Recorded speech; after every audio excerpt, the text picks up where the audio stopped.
रही हूँ वो सुनना। ये पूरा क्लास, ठीक है, आज का पूरा क्लास हम ट्राई कर रहे हैं कि लैंग्वेज ख़त्म करते हैं, लैंग्वेज का पूरा ख़त्म कर दें, इनफ होगा। क्यों बोलो लैंग्वेज ख़त्म कर दें? लैंग्वेज अगर ख़त्म कर देंगे तो और जो 2 डेज़ बाकी है 14 एंड 15 में जितने भी डाउट्स हैं उस पे काम कर सकते हैं। प्लस मुझे टाइम मिलेगा कि एक दिन मैं सोशल स्टडीज़ को दूँ तो एक दिन मैं साइंस को दूँ, ठीक है। जितना एमसीक्यूज हो सके आपके सिलेबस के बेसिस पे कल हम सोशल स्टडीज़ वालों का पूरा डिस्कस कर देंगे और लास्ट 15 को साइंस वालों का डिस्कशन हो जाएगा, ठीक है। टारगेट बनाया जा रहा है कि कितने क्वेश्चंस हो सकते हैं, जितना क्वेश्चन है उतना कर लेंगे 2 घंटे में। कल के क्लास में होगा, परसों के क्लास में होगा। उसे छोड़ के भी मैं वीडियोस दे रही हूँ, ये देखा है, टाइम शॉर्टेज हो रहा था तो वीडियोस बहुत सारे आए हैं।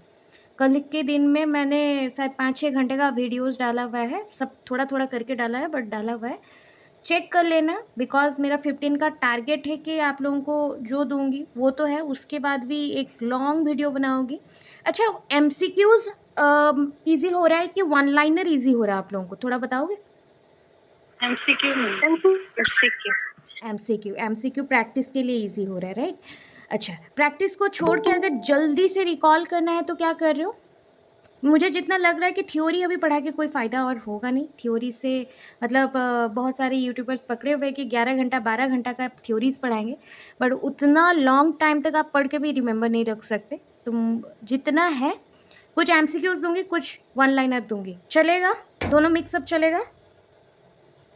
Yes sir.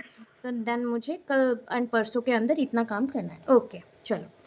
सो once again good evening everyone. आज का पूरा क्लास इंग्लिश लैंग्वेज पेडागोजी का है, 30 मार्क्स के लिए हम लोग पूरा कर रहे हैं। एंड इसके साथ और थोड़ा भी बाकी है जो कल मैं रिवाइज करवाऊंगी आपको, that is noun, verb, adverb, adjective, उससे भी कुछ क्वेश्चंस दूंगी जो कल के क्लास में मुझे टारगेट में करना है। सो देखते हैं कितना कर पाते हैं। अभी के लिए पेडागोजी पूरा कर रहे हैं, मतलब ये पेडागोजी आपको हेल्पफुल करेगा आपके उड़िया में भी इंग्लिश में भी। बस हमको वर्ड्स जानना है, कुछ कुछ वर्ड्स में इशू आ रहा है तो वो वर्ड्स को उड़िया में जानना है क्या क्या है, राइट? इतना ही जानना है, चलो। So language skill is also known as linguistic skill. अच्छे से सुनते जाना, language skill is also known as linguistic skill. इसको हम लिंग्विस्टिक स्किल भी बोल सकते हैं। लिंग्विस्टिक स्किल क्यों बोल रहे हैं? बिकॉज ये टंग के थ्रू आ रहा है, मतलब टंग का यूज़ कर रहे हैं हम लोग लैंग्वेज को प्रोड्यूस करने के लिए, प्रोनाउंस करने के लिए वर्ड्स को, इसलिए इसको हमने बोला क्या, लिंग्विस्टिक स्किल और लैंग्वेज स्किल। लिंग्विस्टिक स्किल क्या होता है ना, refers to the abilities and knowledge required to, किसी चीज़ को समझने के लिए, required to understand, produce, use language effectively. Suppose मुझे कोई चीज़ नॉलेज को प्रोवाइड करना है या नॉलेज को समझना है, so we need language to understand. उसको समझने के लिए मुझे लैंग्वेज का बहुत ही इम्पॉर्टेंस है, या वो इम्पॉर्टेंट है, इन्फ्लुएंस बहुत करता है। दीज स्किल्स इंक्लूड, इसमें कौन से स्किल्स आते हैं वो समझो। अब पहला स्किल का नाम आ रहा है, अब ये मत समझना कि स्किल मतलब ओनली LSRW होता है। स्किल्स मतलब जिससे आपका एबिलिटी और थोड़ा एनहांस हो जाए, वैसे चीज़ों को स्किल बोलते हैं। पहला आता है फोनोलॉजिकल स्किल। फोनोलॉजिकल, नॉर्मली हम लोग फोनो मतलब फोन का यूज़ करते हैं ना, तो फ़ोन का यूज़ करते हैं बातें करने के लिए ना, कम्युनिकेशन। तो दैट मीन्स लैंग्वेज का यूज़ करेंगे कम्युनिकेशन में, but ability to recognise and manipulate sound, ये वर्ड्स इतना याद रखना। मैं पूरे इसलिए सिंगल वन लाइनर बहुत बनाई हूँ, इसका भी पूरे PDF में है, एक बार पढ़ना आराम से, पूरे ठंडे दिमाग से पढ़ लो, कल के अंदर ही ये कंप्लीट होगा, ठीक है। फोनोलॉजिकल स्किल क्या है? Recognise and manipulate sound. Morphological skill क्या है? मॉर्फो मीन्स स्ट्रक्चर होता है, ठीक है, वर्ड का स्ट्रक्चर, एंड वर्ड कैसे बना, just like C+A+T equals to cat होता है, P+E+T इक्वल्स टू पैट होता है। ये जो स्ट्रक्चर हमने बनाया या एक फॉर्मेशन दिखा रहा है कि इस वे से एक एक अल्फ़ाबेट को जोड़ते हुए हम बना रहे हैं, that is called the morphological skill. उसको अंडरस्टैंड करना। नेक्स्ट देखो, नेक्स्ट क्या आया? सिंटैक्टिक। देखो अभी क्या बोला था, अगर मॉर्फोलॉजी बोला क्या स्ट्रक्चर बोलता है, अगर स्ट्रक्चर के साथ अब उसमें ग्रामर का यूज़ कर दो, ability to understand and use sentence structure and grammar. Grammar का यूज़ करें मतलब subject plus verb plus object, ऐसे फॉर्म में अगर सेंटेंस में हर एक वर्ड को हम लोग लिखते हैं और उसका स्ट्रक्चर भी पता चलता है, जैसे CAT को लिखा तो cat is a pet animal, पूरा लिखना हमें, तो पूरा एक मीनिंगफुल चीज़ हो रहा है कि नहीं बाद में देखेंगे, बट यहाँ पे सब्जेक्ट ऑब्जेक्ट एंड वर्ब का अरेंजमेंट प्रॉपर हुआ है, इसलिए इसको सिंटैक्टिक स्किल बोलते हैं। ठीक है, सिंटैक्टिक स्किल बोलते हैं। नेक्स्ट वर्ड क्या आ रहा है? Semantic skill. सिमेंटिक स्किल मतलब वर्ड्स का रिलेशनशिप एंड वर्ड्स का मतलब, मीनिंग। ठीक है, एक सेंटेंस में वर्ड्स का मीनिंग क्या है, उसका रिलेशनशिप क्या है, यही समझना होता है सिमेंटिक स्किल में। ठीक है, वर्ड समझ आया इतना? 4 स्किल समझे?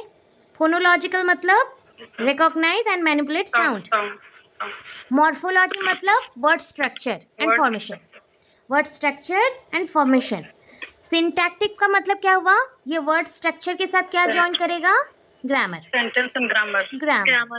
तो वर्ड स्ट्रक्चर नहीं, यहाँ पे वर्ड को ज्वाइन करके पूरा सेंटेंस बनाना है, उसके साथ ग्रामर। सिमेंटिक का मतलब क्या आया? मीनिंग, वर्ड का मीनिंग एंड रिलेशनशिप। देखो next, pragmatic skill, ability to use language in context and communicate effectively. देखो, हम लैंग्वेज का व्यवहार क्यों करें सोसाइटी में, भाषा का व्यवहार क्यों हो, और उसके यूज़ के साथ कम्युनिकेशन कितने प्रॉपर वे से हम सोसाइटी में कर सकते हैं, इसी का मतलब होता है प्रैग्मेटिक स्किल, इसी का मतलब है प्रैग्मेटिक। अभी देखो next, discourse skill. Discourse skill, discourse skill क्या होता है? जैसे सोच लो, मैंने आपको मैसेज दिया, आप मुझे मैसेज दे रहे हैं, हम दोनों मिलके क्या करें? कन्वर्सेशन कर रहे हैं, हम दोनों मिलके क्या करें? कन्वर्सेशन कर रहे हैं, इस स्किल को बोला जाता है डिस्कोर्स स्किल। डिस्कोर्स स्किल कोई एक टेक्स्ट के बेसिस पे हो सकता है, कोई एक इन्फॉर्मेशन के बेसिस पे हम लोग कन्वर्सेशन कर सकते हैं, या फिर हम किसी बात को लेके डिबेटिंग कर सकते हैं, ये डिस्कोर्स स्किल होता है। ठीक है, वोकाबलरी स्किल मतलब क्या है? अरे तुमको ना कुछ वोकाबलरी का आता नहीं है, मतलब क्या बोला जाता है? वोकाब मतलब words, knowledge of words and उसका मीनिंग।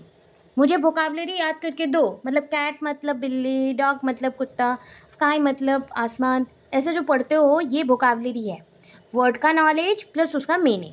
ठीक है, अभी देखो लैंग्वेज स्किल और लिंग्विस्टिक स्किल्स क्या समझाता है ना? Linguistic skills refers to the abilities and knowledge required to understand, किसको अंडरस्टैंड करने के लिए? अंडरस्टैंड करेंगे वर्ड्स को, सेंटेंसेस को प्रोड्यूस करेंगे एंड लैंग्वेज का इफेक्टिवली यूज़ करेंगे। ठीक है, ये पेज डबल हो गया है, ये पेज डबल हो गया है। चलो नेक्स्ट। मैम प्रैग्मेटिक स्किल थोड़ा प्रैग्मेटिक स्किल होता है सोसाइटी में गए, सोसाइटी में कन्वर्सेशन कर रहे हो किसी चीज़ को लेके और उसको मीनिंगफुली अंडरस्टैंड कर रहे हो, वो प्रैग्मेटिक है। देखो यहाँ पे लिखा भी है, ability to use language in context and communicate effectively. ठीक है, कहीं पे जाओ, इफेक्टिवली बात करो, अच्छे से कम्युनिकेट करो, जैसे कि आपका जो भी वर्ड्स है या जो भी इंफॉर्मेशन है वहाँ तक पहुँच सके, इसी को प्रैग्मेटिक बोलते हैं। अरे प्रैग्मेटिज्म का मतलब होता है आइडिया बेस्ड, तो आइडियाज़ कहाँ से मिलेगा? जब आप इंफॉर्मेशन को लैंग्वेज के, प्रॉपर लैंग्वेज के थ्रू शेयर करेंगे। ठीक है, चलो नेक्स्ट बोल रही हूँ, ऑर्थोग्राफिक स्किल। ऑर्थोग्राफिक स्किल मतलब ability to recognise and write words correctly. जैसे मैंने ना डिक्टेट किया कोई वर्ड को, आप अगर उसको समझ के वो उस वर्ड को प्रॉपरली उसका स्पेलिंग करेक्टली लिख लेते हो, रिकॉग्नाइज कर लेते हो, तो वो ऑर्थोग्राफिक स्किल होता है। ठीक है, नेक्स्ट देखते हैं अभी। नॉर्मली लिंग्विस्टिक स्किल्स क्लोजली कौन से टर्म्स के साथ रिलेटेड है देखना, जैसे कि आपको बार बार ना क्वेश्चंस में देखना, language proficiency, language competence, language ability, language knowledge, language awareness, ये 5 टर्म्स बहुत आता है क्वेश्चंस में, आप देख भी सकते हो। ठीक है, ये टर्म्स बहुत ज़्यादा यूज़ होता है लैंग्वेज में, एक्यूरेटली लैंग्वेज को डिलीवर करने के लिए हम यूज़ करते हैं। सो हेयर आर सम की principles of language skill. Normally you know that, मैं कुछ बोल दे रही हूँ, language is a system, language is a system of system, language is just like very meaningful, language is a learning, language is also modification of behaviour, because language के through modification of behaviour हो सकता है। Language is a rule govern system, language is symbolic, language is important for interaction. ये समझ आया? Language में कोई भी चिन्ह हो सकते हैं। सपोज आप बात नहीं कर रहे हो, मुंह से बात नहीं कर रहे हो, साउंड प्रोड्यूस नहीं करते हो, क्या हम बात कर सकते हैं सामने वाले पर्सन से? यस और नो? यस। यस। कौन से टाइप में करेंगे, वर्बल और नॉन वर्बल में? वर्बल। वर्बल मतलब साउंड यूज होगा, साउंड यूज होगा। मैं बोल रही हूँ, मैं वर्ड्स का यूज नहीं करूंगी, मुंह मेरा बंद है और मेरा साउंड प्रोड्यूस नहीं कर रहे हैं। अब कैसे बात करें सामने वाले से? Non verbal. Non verbal symbols के थ्रू हम बात करेंगे, ठीक है। तो ऐसे कुछ कुछ मैंने प्रिंसिपल्स नॉर्मल वाले आपको बता दिए। लैंग्वेज भी डायनामिक होता है क्योंकि वो टाइम के साथ साथ जैसे जैसे लैंग्वेज का डेवलपमेंट हुआ है तो डिफरेंट टाइप ऑफ लैंग्वेज के साथ साथ वो चेंज होता गया। नॉर्मली लैंग्वेज में बहुत टाइप्स के वर्ड्स होते हैं, कॉन्सोनेंट्स, भावेल्स, या फिर जैसे हम अपने हिंदी उड़िया में बोलते हैं व्यंजन वर्ण हो गया, आपका नॉर्मल अल्फ़ाबेट्स हो गए या फिर वर्ण हो गए। तो ये सारे चीज़ आपको क्या देते हैं, मीनिंगफुल डिलीवरिंग करने के लिए, कोई चीज़ को मीनिंगफुली प्रेजेंट करने के लिए ये सब यूज़ किया जाता है। अब देखो लैंग्वेज स्किल में कुछ प्रिंसिपल। लैंग्वेज को हम कम्युनिकेशन में यूज़ कर सकते हैं, that means language is used for interaction. हम भाषा का व्यवहार करते हैं बातचीत करने के लिए, सही तरीके से इफ़ेक्टिवली मीनिंगफुली कोई चीज़ को डिलीवर करने के लिए। अगर सोचो, मैं एक चीज़ बताती हूँ, अभी मैं व्हाट्सएप ग्रुप में आपके साथ कनेक्टेड हूँ, मैं आपको इन्फॉर्मेशन सिर्फ व्हाट्सएप में लिख के दे रही हूँ, एंड मैं आपको यहाँ पे इन्फॉर्मेशन लिखा हुआ है जो मैंने लिखा है और उसके साथ समझा भी रही हूँ। Which one is very important और which one is very effective? कौन सा है, फर्स्ट वाला और सेकंड वाला? सेकंड। दैट मीन्स हमें दोनों चाहिए, राइटिंग भी चाहिए प्लस कम्युनिकेशन चाहिए और स्पीकिंग चाहिए, ताकि हमारा चारों स्किल प्रॉपरली समझ आए और इजीली हम कम्युनिकेशन को इफेक्टिवली प्रेजेंट कर सकें, ठीक है।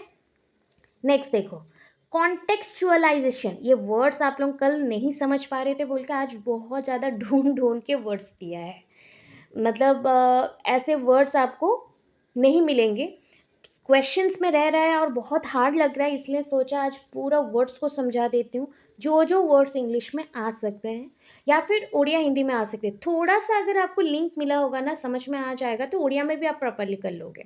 कल मैंने वही चीज़ नोटिस किया जब क्वेश्चंस आप लोगों को पूछा मैंने, ठीक है। कॉन्टेक्चुअलाइजेशन, अच्छा ये पूरे वर्ड में कौन सा ऐसा वर्ड है आप जिसका मतलब जानते हो? किसका मतलब जानते हो? कॉन्टेक्स्ट। कॉन्टेक्स्ट मतलब क्या है बताओ? कॉन्टेक्स्ट मतलब मटेरियल, मटेरियल। और उसके साथ एक वर्ड लगा है कॉन्टेक्चुअलाइजेशन। एक्चुअल में जिस कॉन्टेक्स्ट को आप समझ सकते हैं उसी को बोला जाता है कॉन्टेक्चुअलाइजेशन। देखो, language is used in context to convey meaning. उस कंसेप्ट को या कॉन्टेक्स्ट को मीनिंगफुल बनाने के लिए लैंग्वेज का यूज़ किया जाता है। क्रिएटिविटी क्या है? अभी देखो, दो वे से पढ़ा रही हूँ, इसमें भी मैंने असेसमेंट का पार्ट दिया है क्योंकि ऑलरेडी आप पढ़ के आए हो, सो आई नो कि आपको कम समय लगेगा, बहुत ही कम टाइम पे वन टाइम बस पढ़ा दो तो हो गया, कंप्लीट क्लियर हो जाएगा। तो उसलिए अगर सपोज़ आपको लगता है कि मैम ये वीडियो आज और नहीं पढ़ेंगे और इसमें पढ़ने के लिए ऐसा कुछ नहीं है, तो एक काम करना, इसको मैं आज पढ़ा दे रही हूँ और इसको अभी मत पढ़ना। किस दिन पढ़ोगे बता सकते हो? 17 के मॉर्निंग में पढ़ना, समझ आया? 17 के मॉर्निंग में पढ़ना, क्योंकि या फिर सुन लेना, बस फास्ट फॉरवर्ड करके 1 घंटे के अंदर सुन लेना, पूरा लैंग्वेज का कोई चीज़ आप छोड़ोगे नहीं, समझ आया? अभी जो करना है अपने कोर में 2 दिन करो, उसके बाद आप अपने लैंग्वेज को पढ़ना, उस दिन रिलैक्स करना, रिमेंबर करना और आराम से रिलैक्स होकर एग्जाम दे के आना, ठीक है। क्रिएटिविटी क्या होता है? अपने लैंग्वेज के थ्रू हम क्रिएटिव एक्सप्रेशन दे सकते हैं, बोलते हैं ना, कोई कोई राइटर्स होते हैं बहुत क्रिएटिव होता है, कोई मतलब कवि हो गए, लेखक हो गए, बहुत क्रिएटिव है। क्यों? उनका विचारधारा या चिंताधारा को वो क्या करते हैं, अपने लैंग्वेज का यूज़ करके प्रेजेंट करते हैं। कल्चरल सेंसिटिविटी, लैंग्वेज बहुत ज़्यादा रिफ्लेक्ट करता है कल्चर को भी, और कल्चर को ये शेपिंग प्रोवाइड करता है। जैसे कि मेरे कल्चर में मैं बंगाली हूँ, तो मेरे कल्चर में क्या प्रेजेंट है, दुर्गा पूजा बहुत इंपॉर्टेंट है, तो उस टाइम पे हम पूरा ही बंगाली कॉस्ट्यूम पहनते हैं, बंगाली में ही सब कुछ लिखा रहता है, तो उसको ज़्यादा फॉलो करते हैं। बाकी उसे छोड़ के हम सारे कल्चर्स को फॉलो करते हैं। दैट मीन्स उस कल्चर को जैसे बनना चाहते हैं, उस कल्चर में क्या है, लैंग्वेज के थ्रू ही हम सीखते हैं। तो लैंग्वेज हर एक कल्चर को रिफ्लेक्ट करता है और उसका एक्सप्रेशन को शेपिंग भी प्रोवाइड करता है। एक्यूरेसी क्या है, कोई चीज़ में एक्यूरेट हो जाना। तो language skills involve using language accurately, मतलब लैंग्वेज स्किल बता रहा है कि लैंग्वेज को अच्छे से एक्यूरेटली पिन पॉइंट में यूज़ करो, कोई गड़बड़ नहीं रहनी चाहिए, कोई एक पॉइंट पे 1% में भी रॉन्ग नहीं रहना चाहिए। एप्रोप्राइसी और एप्रोप्रिएटनेस बोल सकते हो। एप्रोप्रिएटेड बोल रहा है कि लैंग्वेज स्किल्स को अच्छे से एप्रोप्रिएट वे में यूज़ करना चाहिए। ठीक है, नेक्स्ट अवेयरनेस। लैंग्वेज स्किल्स का यूज़ करते हैं हम लैंग्वेज को अवेयर करने के लिए। कल्चर में, सोसाइटी में लैंग्वेज को बढ़ावा देने के लिए लैंग्वेज का ही यूज़ करते हैं। प्रैक्टिस, लैंग्वेज स्किल को इम्प्रूव करने के लिए प्रैक्टिस बहुत चाहिए।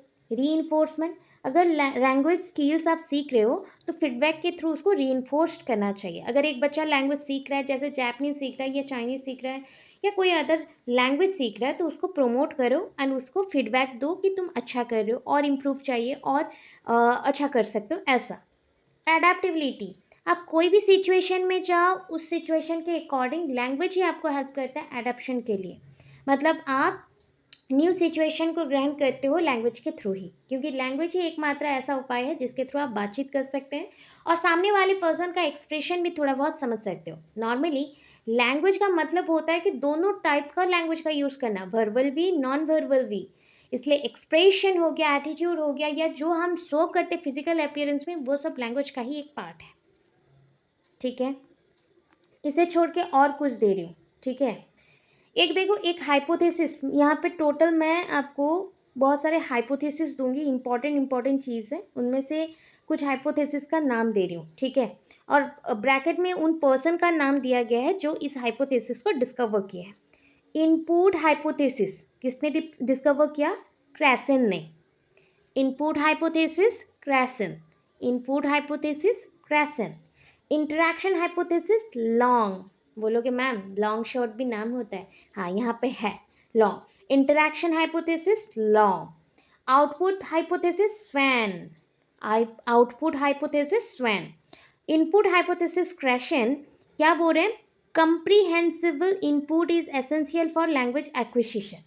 लैंग्वेज को अगर एक्वायर करना है, अभी ना दोनों वर्ड्स में कंफ्यूजन मत होना, एक में बोल रहा है कि भाषा को सीखना है, एक में बोल रहा है भाषा को ग्रहण करना है। तो एक्विजिशन का मतलब होता है ग्रहण करना और लर्निंग का मतलब होता है सीखना। सो एक्विजिशन सबसे पहले होता है, बेबी स्टेज से ही स्टार्ट हो जाता है, बट लैंग्वेज को ग्रहण करना या लर्निंग करना बेबी स्टेज के बाद भी हो सकता है। लैंग्वेज एक्विजिशन में हम इनपुट हाइपोथेसिस का यूज़ करते हैं, क्योंकि कोई भी चीज़ को, जैसे घर पे बातचीत कर रहे हो ना, बातचीत के माध्यम से आपने मदर टंग सीख लिया, मातृभाषा सीख लिया, तो दैट मीन्स वो कंप्रीहेंसिबल इनपुट है या इनपुट हाइपोथेसिस में आता है, जहाँ पे मदर टंग सीखने के लिए सबकॉन्शियस माइंड होने से भी चलेगा। मतलब आपको डीपली थिंक करने का कोई ज़रूरत नहीं है, आप जैसे भी सुन रहे हो आप सीखते जाओगे। ठीक है, इंटरैक्शन हाइपोथेसिस क्या है? जिसमें लैंग्वेज लर्निंग पॉसिबल होता है, जो कि सोसाइटी में आप बहुत लोगों से मिलते हो तो वहाँ से भी लैंग्वेज लर्न करते हो, स्कूल से लैंग्वेज लर्न करते हो, बुक्स से ग्रामेटिकल वे से भी सीखते हो। तो इसका मतलब है आप जब सोसाइटी में जाते हो तो इंटरैक्शन के थ्रू ही आप सीखते हो, मतलब कम्युनिकेशन करते हुए हम सीखते हैं। आउटपुट हाइपोथेसिस क्या है? स्वैन ने दिया था, producing language is essential for language learning. अगर आप लैंग्वेज सीख के लैंग्वेज को प्रोड्यूस कर सकते हो, बोल सकते हो, यूज़ कर सकते हो, दैट मीन्स ये आउटपुट मतलब रिजल्ट या प्रोडक्ट होता है। अभी देखो, कंप्रीहेंसिबल आउटपुट क्या है? स्वैन ने दिया था, लर्नर्स शुड प्रोड्यूस कंप्रीहेंसिबल लैंग्वेज। कंप्रीहेंसिबल मतलब जिसके थ्रू आप लैंग्वेज में छुपा हुआ इंफॉर्मेशन को डिटेल्ड वे से बता सकते हो, वो कंप्रीहेंसिबल आउटपुट है। ये कंप्रीहेंसिबल इनपुट था, यहाँ पे जो दिया गया था कंप्रीहेंसिबल इनपुट, मतलब नॉर्मली हम लोग जो इंटरैक्शन हाइपोथेसिस बोल रहे थे वो कंप्रीहेंसिबल इनपुट जैसा है। यहाँ पे जो वर्ड आया कंप्रीहेंसिबल आउटपुट है, जो कि हम लैंग्वेज को अंडरस्टैंड करने के लिए, लैंग्वेज को एक्सप्लेन करने के लिए यूज़ करते हैं। अभी देखो, प्रभु ने क्या दिया? Task based learning. Language learning should B task based. Language learn करने के लिए कोई काम या टास्क होना चाहिए, उसी के माध्यम से आप लैंग्वेज को इजीली सीख सकते हैं। ठीक है, नेक्स्ट लास्ट क्या बोल रही हूँ, content and language integrated learning. इसको शॉर्ट में क्लील बोलते हैं, बट लॉन्ग में इसको बोला गया क्योंकि फुल फॉर्म आता है। तो क्लील का मतलब है language content and language integrated learning.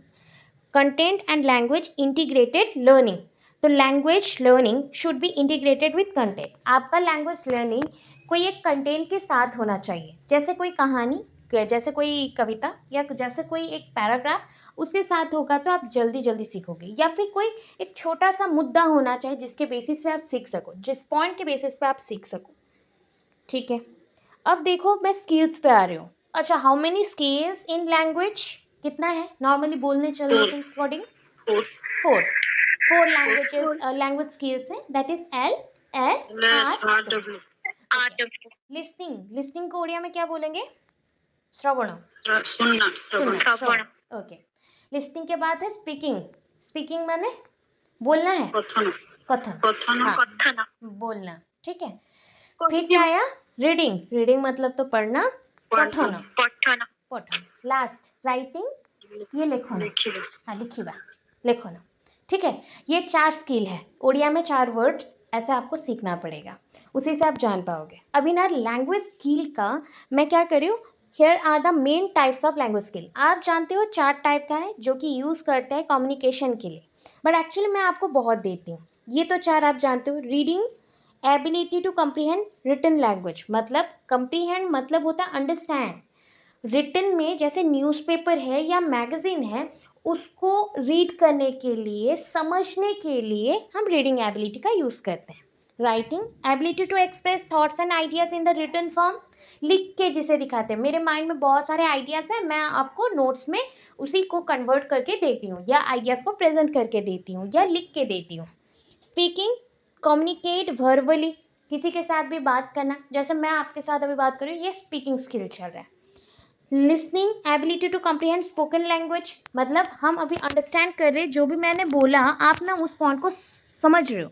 तो बताओ आप कौन सा स्किल कर रहे हो, मैं कौन सा स्किल कर रही हूँ? आप कौन सा स्किल कर रहे हैं? लिसनिंग कर रहे हैं, और मैं कौन सा कर रही हूँ? स्पीकिंग। बस अभी देखो, ग्रामर भी एक स्किल है जहाँ पे हम लैंग्वेज का स्ट्रक्चर एंड रूल्स को समझते हैं। वोकाबुलरी, ये तो समझा था, वर्ड्स एंड उसका meaning. Pronunciation, producing correct word के साउंड्स। ओके, जैसे गैप रख के बात करना इंपॉर्टेंट होता है। अगर मैं कंटिन्यूस बात करूँ ना तो आप भी बोर हो जाओगे, इसलिए थोड़ा छोड़ के बात करना पड़ता है, वर्ड्स के अंदर गैप देने पड़ते हैं। जैसे वॉइस मॉड्यूलेशन करना, जब कभी इंपॉर्टेंट हो, हाँ ये बहुत इंपॉर्टेंट है, ऐसा हम प्रेशर देते हैं। एंड जब हम बोले कि ये चीज़ इतना ज़्यादा इंपॉर्टेंट नहीं है, तो कैजुअल हो जाता है। तो आप बातों से ही समझ जाते हो कि किस टाइप का बात किया गया। जब हम कोई वर्ड्स के अंदर प्रेशर दे रहे हैं या वर्ड्स के अंदर गैप दे रहे हैं और करेक्ट साउंड प्रोड्यूस कर रहे हैं, तो वो प्रोनाउंसिएशन का पार्ट होता है। ठीक है, जब आप बोलो वर्ड को प्रोनाउंस, तो उसका स्पेलिंग अलग है। जब हम TION जॉइन कर देते हैं तो ये वर्ड हो जाता है प्रोनाउंसिएशन, प्रोनाउंसिएशन। ठीक है, कंप्रीहेंशन मतलब अभी समझाया था, comprehend, comprehensible, comprehension, that means understand the language. Comprehension अभी मत बोल देना मैम यहाँ पे लैंग्वेज बोला था, नहीं, अंडरस्टैंड इसका मतलब होता है टू अंडरस्टैंड। ठीक है, टू अंडरस्टैंड।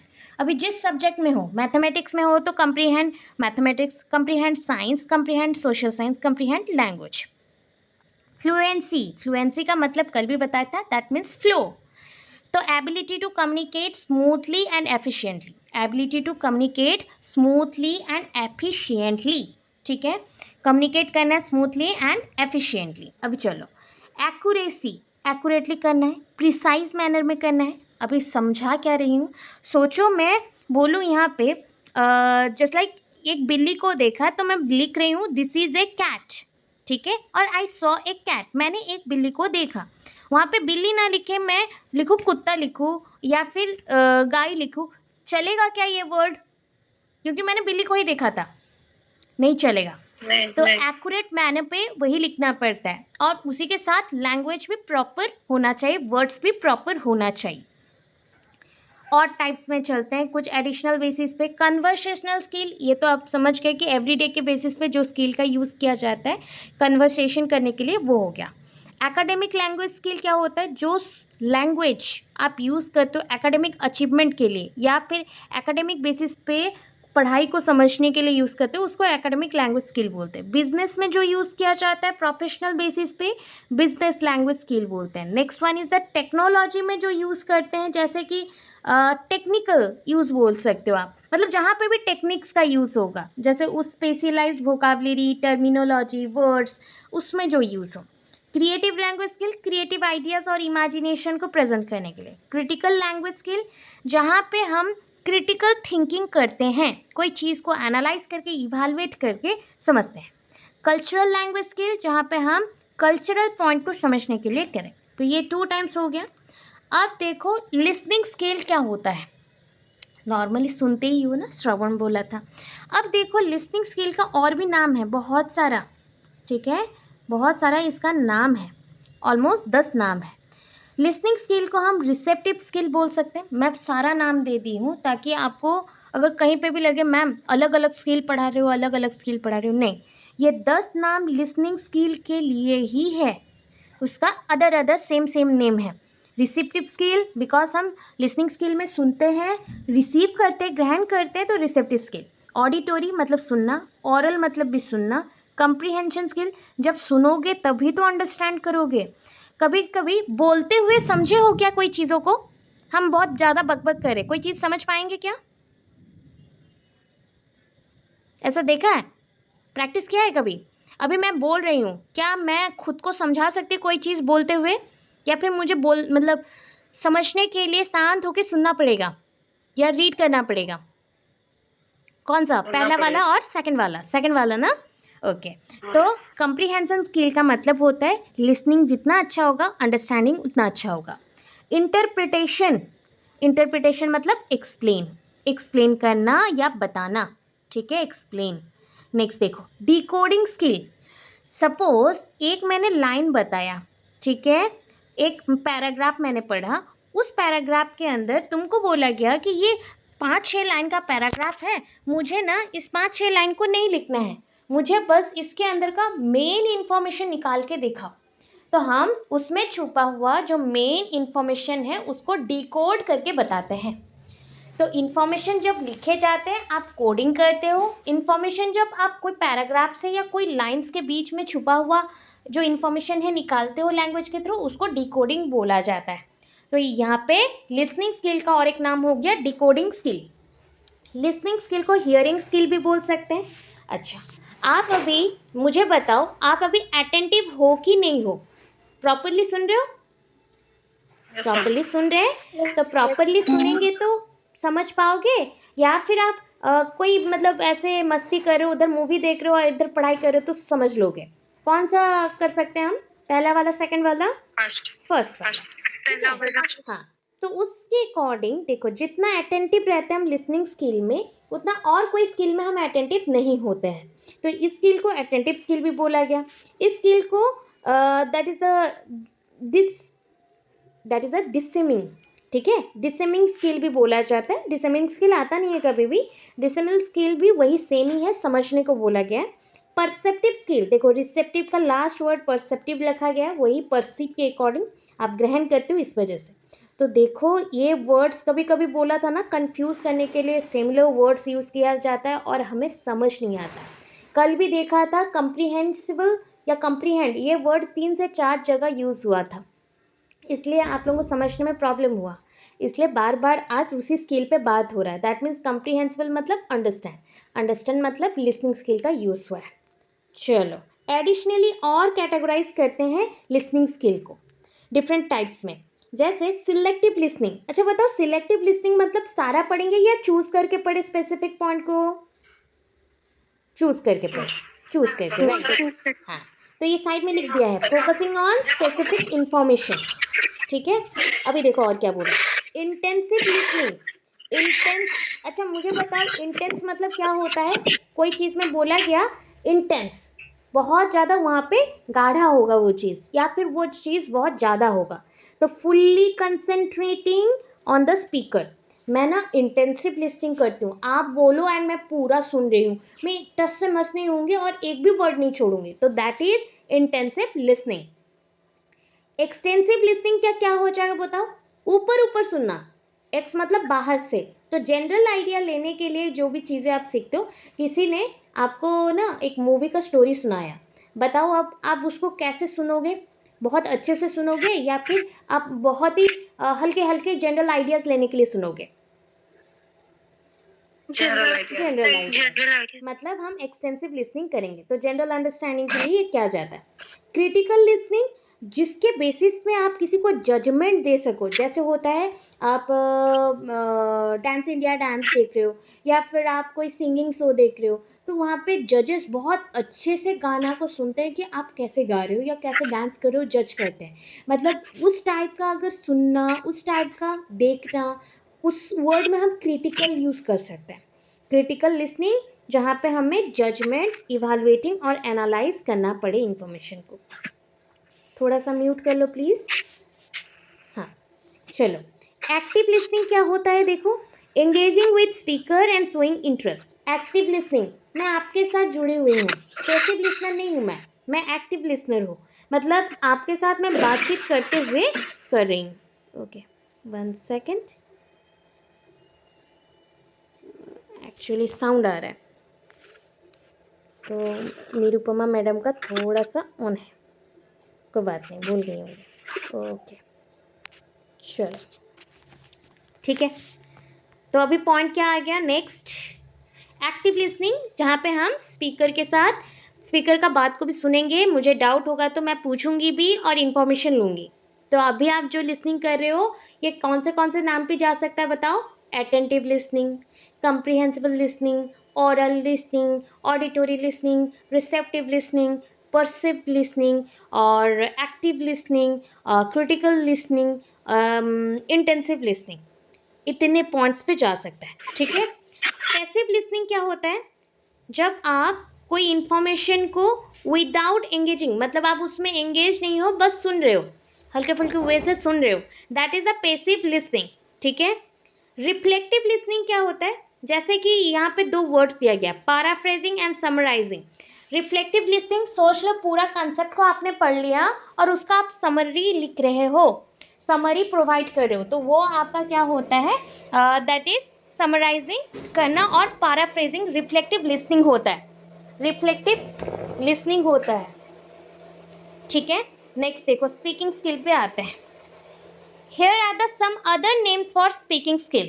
अदर नेम्स बोला गया, स्पीकिंग स्किल का भी मैं अदर नेम दे रही हूँ, just like verbal communication. Speaking बोला गया ना, साउंड का यूज़ करेंगे ज़्यादातर, वर्बल कम्युनिकेशन भी बोल सकते हैं इसको, ओरल कम्युनिकेशन बोल सकते हो, मतलब बात करते हो मुँह से।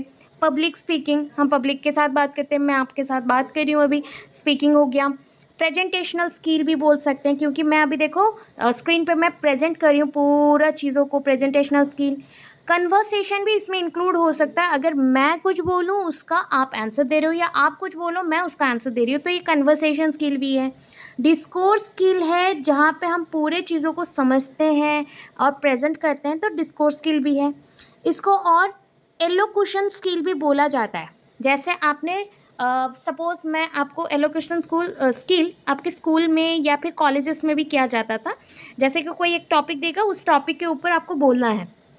आर्टिकुलेशन स्किल भी बोलते हैं, क्यों बोलते हैं पता है आर्टिकुलेशन स्किल?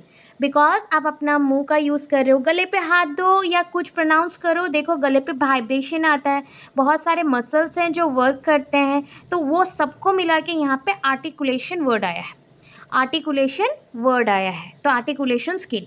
फ्लुएंसी स्किल क्यों है? बिकॉज हम अगर अच्छे से स्पीकिंग कर रहे हैं, मतलब उसका फ्लो बहुत अच्छा होता है, बातचीत करने का तरीका, फ्लो बहुत अच्छा होता है, that is the fluency skill. Rhetorical skill किसको बोलते हैं? जहाँ पे हम हिस्ट्री को बता रहे हैं या फिर पास्ट एक्सपीरियंस को बताते हैं उसका, मतलब ये सारे स्किल में एक ही चीज़ हो रहा है, हम स्पीकिंग का ही यूज़ कर रहे हैं। ठीक है, और भी नाम है, बहुत सारे नाम हैं, ऐसा नहीं है, देखो। अच्छा, ये रीडिंग का आ गया, यहाँ पे इंक्लूड हो गया, आई थिंक स्किप कर दिया क्या टाइपिंग में? नहीं, ज़्यादा स्किप नहीं हुआ है, चलो कोई बात नहीं। इसमें मैं और बता देती हूँ। अभी रीडिंग का हम आते हैं, तो रीडिंग हम क्या करते हैं, टेक्स्ट इंटरप्रिटेशन। मतलब आप जब बुक पढ़ते हो, किताब पढ़ते हो, तो किताब पढ़ के समझते हो, that is called text interpretation. समझने के बाद अगर किसी ने बोला कि उसको एक्सप्लेन करो तो आप एक्सप्लेन कर सकते हो।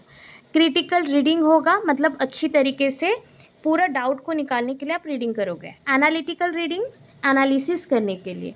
फ्लुएंट रीडिंग, फ्लो लाने के लिए। वोकाबुलरी स्किल रीडिंग, मतलब ये रीडिंग है वर्ड्स जानने के लिए और वर्ड्स के ज्ञान बढ़ाने के लिए। डिकोडिंग स्किल भी बोला जाता है, बिकॉज रीडिंग के अंदर छुपा हुआ इंफॉर्मेशन को हम निकालते हैं। एनकोडिंग स्किल भी बोला जाता है, रीडिंग के थ्रू कैसे इंफॉर्मेशन को सेंटेंसेस के अंदर छुपाया जाता है या फिर इंफॉर्मेशन को रखा जाता है, वो हम जान पाते हैं। नेक्स्ट, एडिशनल रीडिंग स्किल और भी है, ठीक है। रीडिंग एबिलिटी आपका बढ़ता है, जैसे आप पढ़ते जाते हो, बहुत ज़्यादा रीड करते हो तो रीडिंग एबिलिटी बढ़ता है। रीडिंग में आप एक्यूरेट होते हैं और आप दक्ष हो जाते हो, एक्यूरेट बनते हो। रीडिंग में आपका फ्लुएंसी आता है, मतलब फ्लो अच्छे से हो पाता है। रीडिंग वोकाबुलरी, जितना आप वर्ड्स पढ़ते हो उतना वर्ड्स का नॉलेज बढ़ता है, वो आप उसका यूज़ कर सकते हो। कंप्रीहेंशन स्किल, एक्सप्लेन करना अंडरस्टैंड करके। इंटरप्रिटेशन स्किल, एलैबोरेट करना। अंडरस्टैंडिंग स्किल, समझने के लिए यूज़ करते हो। लिटरेरी एनालिसिस, जो लिखा हुआ चीज़ है उसको एनालिसिस करने के लिए रीडिंग स्किल का यूज़ करते हैं। टेक्स्ट एनालिसिस वही सेम है। इंफॉर्मेशन लिटरेरी, मतलब आपका इंफॉर्मेशन जो लिखा हुआ है उसको समझना। देखो, these terms all refer to ability to effectively understand, interpret and analyze written text. written text को समझने के लिए, अंडरस्टैंड करने के लिए, एनालाइज करने के लिए इसको यूज़ किया जाता है। अब आते हैं last skill, that is writing skill और रिटन स्किल जो भी होता है। राइटिंग स्किल हम बोल रहे हैं। कॉम्पोजिशन स्किल, कॉम्पोजिशन का और एक वर्ड बोल सकता है कोई? कॉम्पोजिशन, कॉम्पोजिशन, पैसेज, पैसेज, एसे, एसे, हाँ। कॉम्पोजिशन स्किल दैट इज एसे, जो कि हम लेंथी लिखने के लिए यूज़ करते हैं, मतलब बहुत बड़ा बड़ा चीज़ हम लिखना चाहते हैं तो हम कॉम्पोजिशन स्किल मतलब राइटिंग स्किल का यूज़ करते हैं। रिटन कम्युनिकेशन, जो बातें हम मुंह से नहीं बोल सकते उसको लिख के कर सकते हैं। लिटरेरी स्किल, मतलब जो हमने पढ़ा उसको हम लिख सकते हैं। क्रिएटिव राइटिंग कर सकते हैं। एक्सपोजिटोरी राइटिंग कर सकते हैं, जैसे पार्ट पार्ट में करना राइटिंग। कोई चीज़ को देखा, उस चीज़ के बारे में 10 लाइन लिख रहे हो, दैट इज़।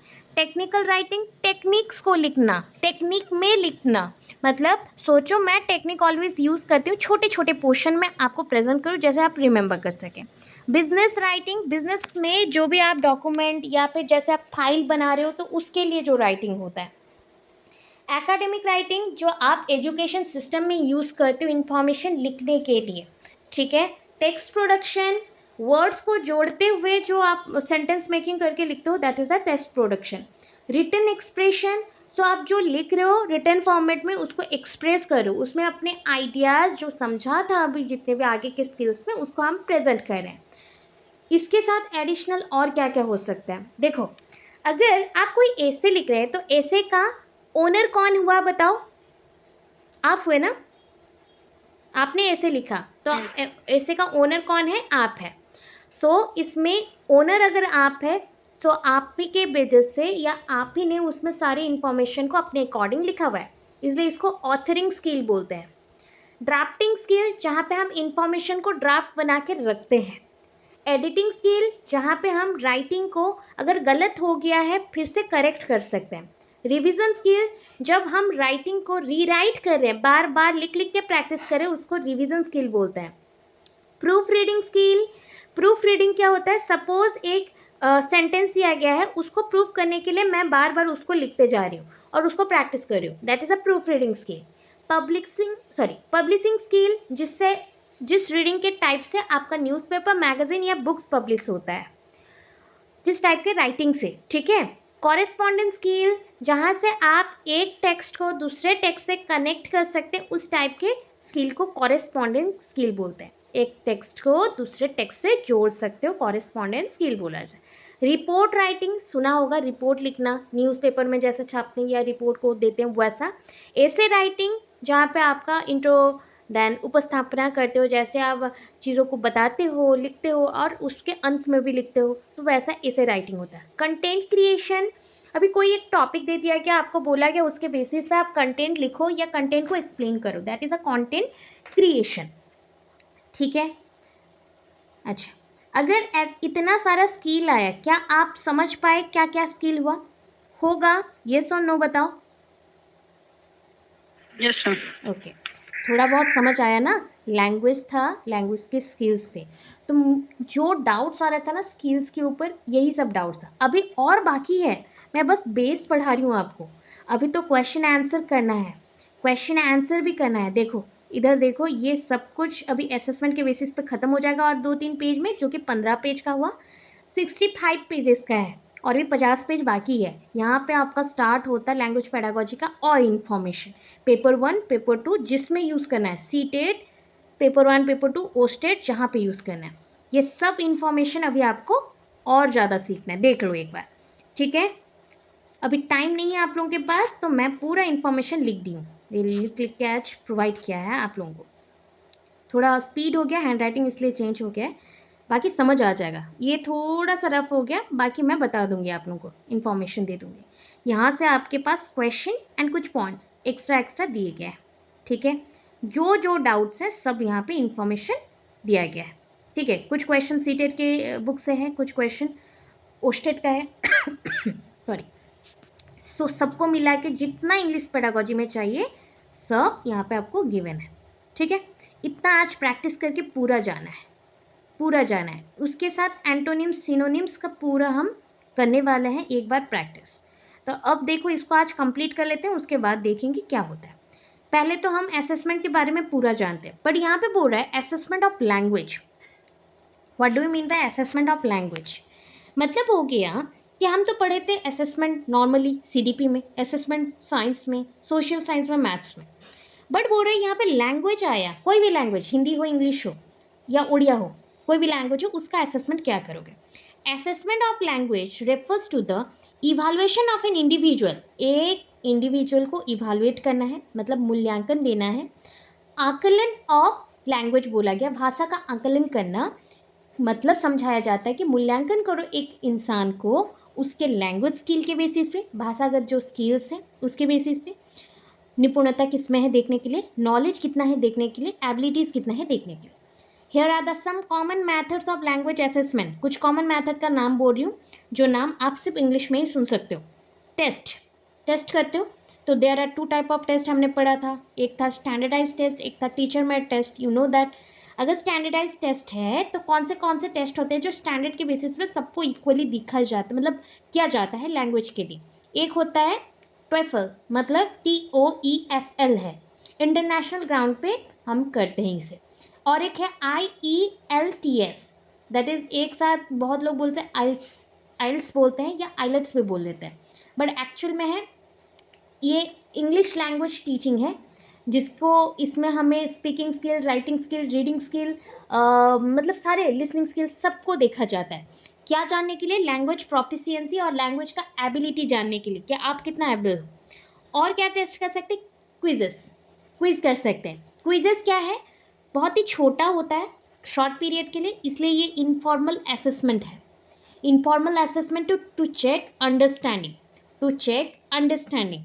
फिर नेक्स्ट क्या है? एग्जाम किया जाता है, तो एग्जाम ऑब्वियस है, फॉर्मल इवोल्यूशन है या फॉर्मल असेसमेंट है लैंग्वेज नॉलेज को जानने के लिए। ओरल इंटरव्यूज बोल सकते हो, ओरल इंटरव्यू शॉर्ट होगा या लॉन्ग होगा? फॉर्मेटिव समेटिव कौन सा होगा? ओरल इंटरव्यूज फॉर्मेटिव है, फॉर्मेटिव है। तो conversation to assess speaking and listening skill. Oral interview में क्या होता है? मैं क्वेश्चन आपको पूछ रही हूँ, आप क्वेश्चन सुन रहे हो, देन उसके बाद आंसर दे रहे हो, तो 2 ही स्किल यहाँ पे काम करता है, speaking and listening. Writing samples, जैसे कोई असाइनमेंट प्रोजेक्ट्स या कुछ लिख के दिखा रहे हो, तो उसमें इवैल्यूएट करते हैं हम राइटिंग स्किल्स के थ्रू। ऐसे रिपोर्ट्स और अदर रिटन वर्क, जैसे बुक लिखना, मैगजीन्स लिखना, कॉपी लिखना, ऐसा। पोर्टफोलियो क्या होता है? Collection of work, collection of work to showcase language development. इतना ही डिफरेंस है ना। पोर्टफोलियो ऐसा पढ़ाया था नॉर्मली कि कोई प्रोजेक्ट, कोई साइंस का एक्टिविटी ऐसा था, यहाँ पे लैंग्वेज डेवलपमेंट आ गया है, ठीक है? सेल्फ असेसमेंट, बच्चा जब अपने स्किल को खुद ही जज कर सके या कोई पर्सन अपने ओन लैंग्वेज स्किल को जब जज कर सके तो उसको सेल्फ असेसमेंट बोलते हैं।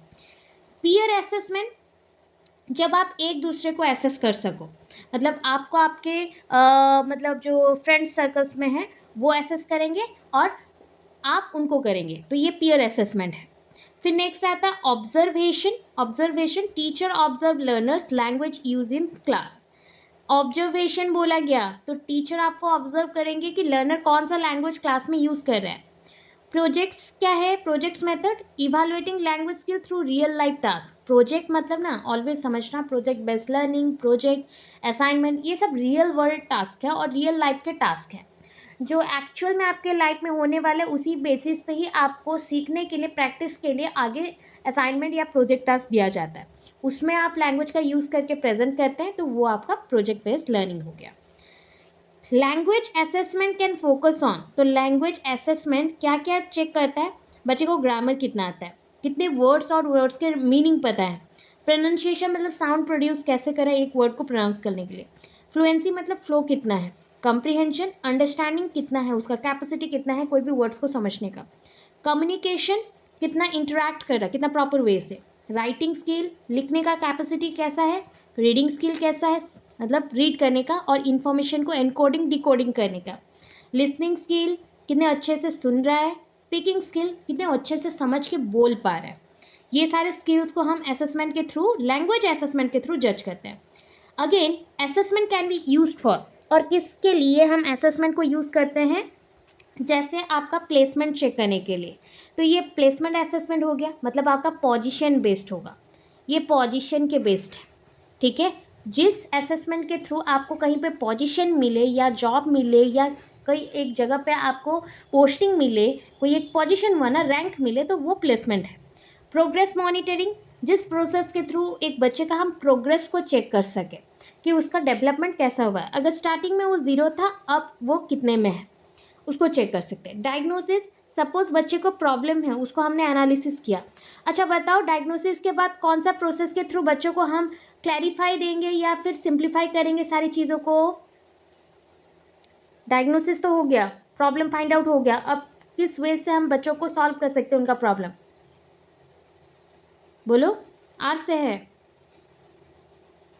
बताओ। रेमेडियल। हाँ हाँ रुको मत, जल्दी बताना। रेमेडियल टीचिंग, ठीक है, रेमेडियल टीचिंग का हम यूज़ करेंगे और रेमेडियल इवैल्यूएशन का हम यूज़ करेंगे। डरो मत, बोलो, गलत होने दो, बोलना, अभी क्लियर नहीं करोगे एग्जाम हॉल में बैठे रहोगे।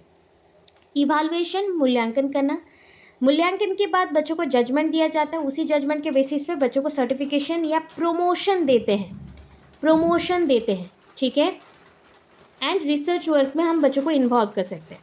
सो इफेक्टिव लैंग्वेज असेसमेंट क्या प्रोवाइड करता है ना, provides valuable feedback to learners, teachers and stake holders, मतलब पेरेंट्स, स्टेक होल्डर्स हो गए, मतलब यहाँ पे पेरेंट्स आ गए। सो हम बच्चों को यहाँ पे लर्नर्स मतलब बच्चे, स्टूडेंट्स, टीचर्स एंड उनके पेरेंट्स को हेल्प करते हैं इसके थ्रू कि उनके लैंग्वेज में कितना इम्प्रूवमेंट चाहिए, कौन से सब्जेक्ट में इम्प्रूवमेंट चाहिए, सब कुछ लैंग्वेज से जुड़ा हुआ है, ठीक है। लैंग्वेज असेसमेंट का काम इतना इम्पॉर्टेंट है। क्या हम समझ पाए? रिकॉर्ड नहीं किया था। तो इन इंग्लिश 5 भावेल है राइटिंग के बेसिस पे, लैंग्वेज के बेसिस पे मतलब बोलने के बेसिस पे 20 भावेल है, 24 कॉन्सोनेंट्स हैं। आउट ऑफ दिस 20 भावेल्स जो हमने बोला इंग्लिश में है, लैंग्वेज में 12 प्योर भावेल्स है जिसको हमने बोला मोनोथोंग्स, ठीक है, मोनोथोंग्स बोला, और 8 जो है डिप्थोंग्स है, 8 जो है डिप्थोंग्स है। अभी चलो डिप्थोंग्स क्या है वो बताती हूँ। डिप्थोंग्स होता है vowels sound like a combination of other vowels, मतलब सोचो हमारे पास 5 भावेल क्या है, ए ई आई ओ यू। सो ऐसा हो सकता है क्या,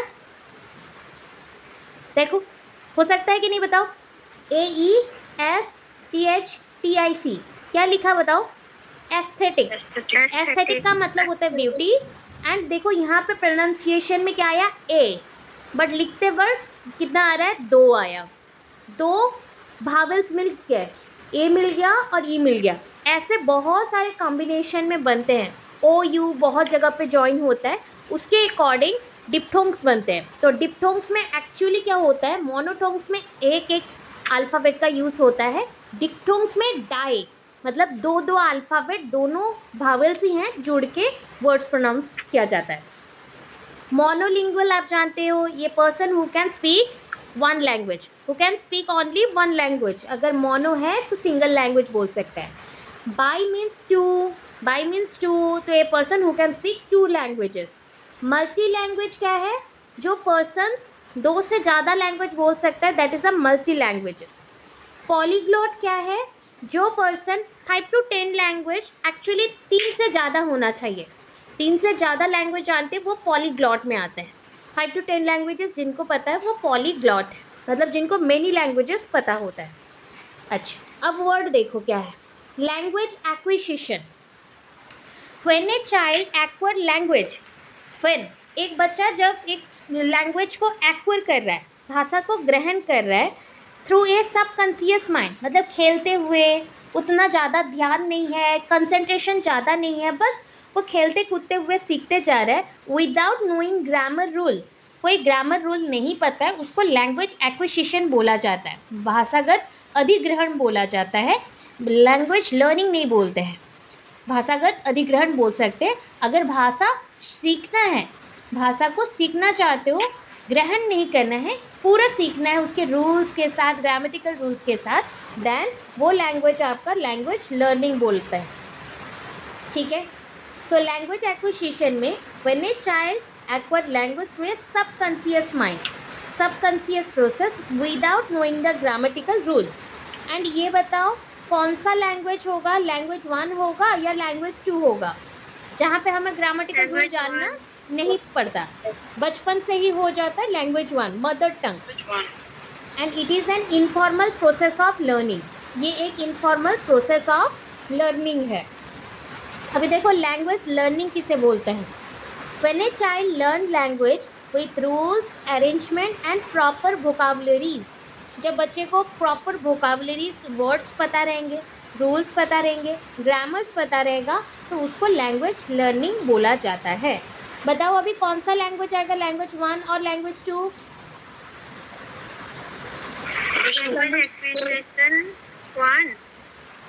लैंग्वेज लर्निंग कर रहे हो जिसमें मेहनत लगता है और उसके ग्रामर रूल्स सीखे बिना आप लैंग्वेज को सीख नहीं सकते, या फिर उसमें वोकाबुलरीज या वर्ड सीखना पड़ता है। Language 2, that means your English language now. ठीक है, इसलिए ये सारे क्वेश्चन आ रहे हैं, इंग्लिश लैंग्वेज है। ऊपर वाले में लैंग्वेज एक्विजिशन कर रहे हो लैंग्वेज 1 के लिए, एंड लैंग्वेज लर्निंग कर रहे हो लैंग्वेज 2 के लिए, याद रखना। देखो लैंग्वेज एक्विजिशन का स्टेजेस कितने हैं, 5 स्टेज है। पहला बेबी जब बर्थ होता है वो क्या करता है, क्राइंग करता है, ठीक है, रोता है, क्राइंग करता है। बट क्राइंग के बाद बच्चा जैसे जैसे बड़ा होता है, जैसे 6 वीक्स का है, 6 हफ्ते का है, तो क्वींग करना स्टार्ट करेगा, कूं कूं करना स्टार्ट करता है, फिर बैबलिंग करना स्टार्ट करेगा। आफ्टर 6 मंथ, 6 महीने का जैसे हो जाएगा, बब बब बब बब मम मम मम मम ऐसा करना स्टार्ट करेगा। फिर उसके बाद ऐसा बोलेगा पानी, खाना, ऐसा बोलेगा जब वो 1 ईयर का हो चुका है। अभी मम्मी खाना, पानी पीना, ऐसा अगर बोल रहा है, that means 2 word stage 18 months में है। 18 मंथ्स मतलब 1.5 साल, ठीक है, 1.5। देन देखो लॉन्गर अटरेंस, अभी एक एक छोटा छोटा सेंटेंस सही बट बोल पाता है, तो ये 2 से 4 साल का बच्चा अभी है। अभी देखो next, smallest unit of language कौन सा है, बता सकते हो? Smallest unit of language, smallest unit of language ABCD होता है नॉर्मली, ABCD, ये जो अल्फ़ाबेट्स हैं ये स्मॉलेस्ट यूनिट ऑफ लैंग्वेज है। ठीक है, इसको क्या बोलते हैं, फोनीम बोलते हैं, इसको हम क्या बोले, फोनीम बोलेंगे। तो स्मॉलेस्ट यूनिट ऑफ लैंग्वेज है क्या, जिससे वर्ड्स बनते हैं, वो है फोनीम, ABCD एट्सेट्रा। फिर देखो it is the unit of sound in speech, अगर इसको हम यूज़ करें तो ऑब्वियस है हम स्पीच कर सकते हैं, बोल सकते हैं ABCD, that is the speech. इसका छोटा पार्ट हम लोग यूज़ करें ABCD बोल के। ये स्पीच का पहला स्टार्टिंग पॉइंट है। फिर देखो फोनोलॉजी, पढ़ लिया था फोनोलॉजी। क्या था फोनोलॉजी, रिमेंबर है? सबको रिमेंबर है phonology? Study of sound, sound patterns and there meaning. ठीक है। मॉर्फीम क्या है? मॉर्फोलॉजी मतलब स्ट्रक्चर था। ठीक है। यहाँ पे मॉर्फीम बोला गया, it is the smallest unit of word. एक छोटा छोटा वर्ड ढूंढो। अरे 2 अल्फाबेट से वर्ड नहीं बनता, फिर भी हम बोलेंगे कि एट, इन, टू। हाँ चलो इसको भी हेल्पिंग में ले लेते हैं, हेल्पिंग वर्ड से। बाकी कंप्लीट मीनिंगफुल वाला वर्ड बताओ जो कि सेंटेंस में अगर प्रेजेंट है तो वर्ड हमें उसी वर्ड से समझ आ जाएगा कि वहाँ पे कुछ बोलना चाहता है। जैसे हो गया कैट, डॉग, ईट। ठीक है। ड्रिंक, और ड्रिंक वाला 5 अल्फ़ाबेट आ गया, तो सबसे छोटे में हमारा ईट, कैट, बैट, टॉक ऐसा यूज़ हो सकता है। ठीक है। Next, when all the words in a sentence have a meaning. जब एक सेंटेंस में सारे वर्ड्स का मतलब होता है। आई एम ए बॉय, यहाँ पे सारे जो अल्फ़ाबेट हैं या सारे जो वर्ड है, आई एम ए बॉय, ये सबका जब मीनिंग है, आई का भी एक मतलब है, एम का भी मतलब है, ए यूज़ होता है, मतलब हम लोग एक या 2 पर्सन है दिखाने के लिए, बॉय का भी मतलब है। जब मीनिंग चीज़ें आती हैं तो उसको सिमेंटिक बोलते हैं। ये पढ़ा था अभी, 2 बार पढ़ लिए, सिमेंटिक बोला जाता है। अब बताओ जब उसके साथ ग्रामेटिकल रूल अगर यूज़ कर ले, मतलब उसके साथ सब्जेक्ट, वर्ब एंड ऑब्जेक्ट का यूज़ कर ले, सही तरीके से अरेंजमेंट कर दे सेंटेंस में, तो वो क्या बन जाएगा? सिंटैक्स, सिंटैक्स बनेगा। ठीक है। स्ट्रक्चर बनेगा या फिर सिंटैक्स बनेगा। ठीक है। तो जब भी वर्ड्स में मीनिंग का बात आए तो सिमेंटिक। एक चीज़ बता दूँ क्विकली, यहाँ पे एम दिख रहा है ना ऑप्शन में, जैसे एम दिखे तो याद करना एम से मीनिंग बोला था मैम ने, तो आपको रिमेंबर हो जाएगा। और उसके ऑपोजिट में यहाँ पे सिंटैक्स, तो सिंटैक्स लिखना है तो टेक्स्ट लिखने के लिए स्ट्रक्चर चाहिए, बस ऐसा रिमेंबर करना। कंप्रीहेंशन का मतलब क्या है बता दो जल्दी से। अंडरस्टैंड करना, अंडरस्टैंड, लैंग्वेज को अंडरस्टैंड करेंगे। वोकाबुलरी का मतलब क्या है? वर्ड्स एंड उसका मीनिंग, एंड उसका मीनिंग। अभी इसमें फ्रेजेस, इडियम्स सब कुछ आ सकते हैं। ग्रामर क्या है? Understanding the language structure and syntax. Grammar का यूज़ करके हम सेंटेंस मेकिंग करते हैं, प्रॉपर वे से उसका सिंटैक्स बनाते हैं। फ्लुएंसी क्या है? फ्लो करने का, स्मूथली एंड एफिशिएंटली कम्युनिकेट करने के लिए चाहिए। क्रिटिकल थिंकिंग क्या होता है? Ability to analyse and evaluate language, पढ़ चुके थे। एक्यूरेसी क्या है? लैंग्वेज को करेक्टली एंड प्रिसाइजली यूज़ करना। क्रिएटिविटी, लैंग्वेज को एक्सप्रेस करना, क्रिएटिव आइडियाज़ को प्रेजेंट करना। इन्फरेंस क्या है? Conclusion, ability to draw conclusion, conclusion निकालना, उत्पाद निकालना, that is the inference. Tone क्या होता है? जैसे अभी मैंने टोन चेंज किया क्योंकि बारिश हो रहा है, साउंड डिस्टर्बिंग लगता होगा, इसलिए मैंने मेरा टोन को बढ़ाया, आवाज़ और ज़्यादा चेंज किए। ठीक है। तो क्यों किया? सो इससे आपको समझ आएगा। Ability to convey attitude and emotion through the language. Tone की वजह से ही आप समझ सकते हो कि मेरा तबीयत कैसा है, मेरा इमोशन कैसा है, मैं पॉजिटिव हूँ, नेगेटिव हूँ, या फिर गुस्से में हूँ, स्माइल कर रही हूँ, ये सब कुछ समझ पाते हो। तो इससे हम इमोशन को भी एक्सप्रेस करते हैं। फिर देखो कॉलोकेशन, इलोक्यूशन नहीं बोल रहे। इलोक्यूशन मतलब एक टॉपिक दिया जाएगा या वर्ड दिया जाएंगे, उसके बेसिस पे बोलना। कॉलोकेशन बोला गया, that is a knowledge of word combination and phrases. आप जो एक सेंटेंस मेकिंग करते हो ना, जब वर्ड्स को कंबाइन करते हो, फ्रेजेस को लिखते हो, उसका नॉलेज रहना, कोई भी वर्ड जोड़ के सेंटेंस बना डालना, इसी को ही कॉलोकेशन बोला जाता है। ठीक है। लैंग्वेज एक्विजिशन डिवाइस क्या होता है? एलएडी। एलएडी का फुल फॉर्म क्या दिया? Language acquisition device. किसने डिस्कवर किया था? नोम चोम्स्की, नोम चोम्स्की। ठीक है। नोम चोम्स्की ने यूज़ किया था पहली बार। ठीक है। इसमें और भी पॉइंट्स है। एज पर LAD language acquisition device, children language development follows a similar pattern across the culture. सारे बच्चे कोई भी कल्चर से बिलोंग करें, एक ही पैटर्न में लैंग्वेज को सीखते हैं। ठीक है। It occurs at the same age in most child.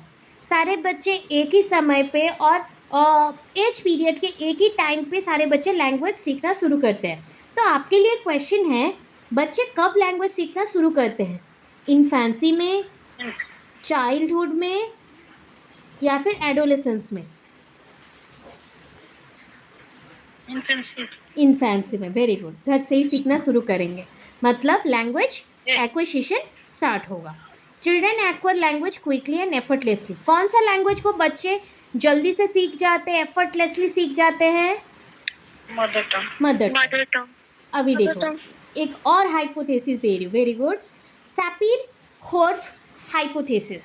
सापिर-होर्फ hypothesis, एक पर्सन का नाम है सापिर-होर्फ एंड उनका हाइपोथेसिस दिया जा रहा है। तो उन्होंने बोला लैंग्वेज आइदर डिटरमाइंस और influences once thought.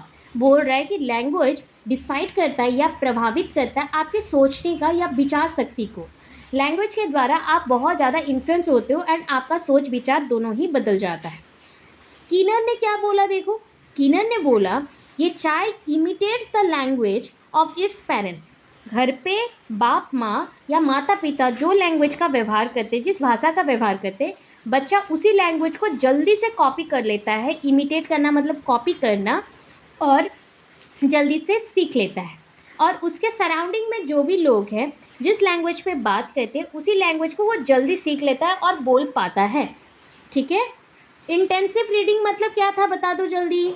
Intensive reading, चलो मैं छुपा रही हूँ, मुझे बताओ। इंटेंसिव रीडिंग में क्या है? Detail reading. एक्सटेंसिव रीडिंग में क्या करें? General idea. हाँ, ओवरऑल आइडिया और ओवरऑल अंडरस्टैंडिंग और जनरल आइडिया को निकालने के लिए एक बड़ा सा चीज़ पढ़ा आपने, पूरे बुक को पढ़ा, उससे ये इसको निकाला। ठीक है। अगर आप पढ़ते ये सारे चीज़ों को, आप लॉन्ग क्वेश्चन के जैसे पढ़ते, थ्योरी के जैसे पढ़ते। मैंने पूरा एक एक लाइन करके दिया, मतलब मैंने इसको पूरा टोटल पहले पढ़ा, फिर समझा और लिखा। दैट इज़ मैं एक्सटेंसिव रीडिंग कर रही हूँ। ठीक है। और मैं पूरा अंदर का इन्फॉर्मेशन अगर निकाल के ला रही हूँ तो ये आपका इंटेंसिव रीडिंग का भी पार्ट है। ठीक है। अच्छा, ये मत पढ़ना, ठीक है, क्योंकि एक पेज के ऊपर दूसरा पेज रख के फ़ोटो क्लिक किया ना, इसलिए ऐसा आया है। चलो यहाँ से आते हैं 37 में आ गया। सॉरी, साइट वर्ड्स किसको बोलते हैं? साइट मतलब क्या बोल सकते हो? SIGHT।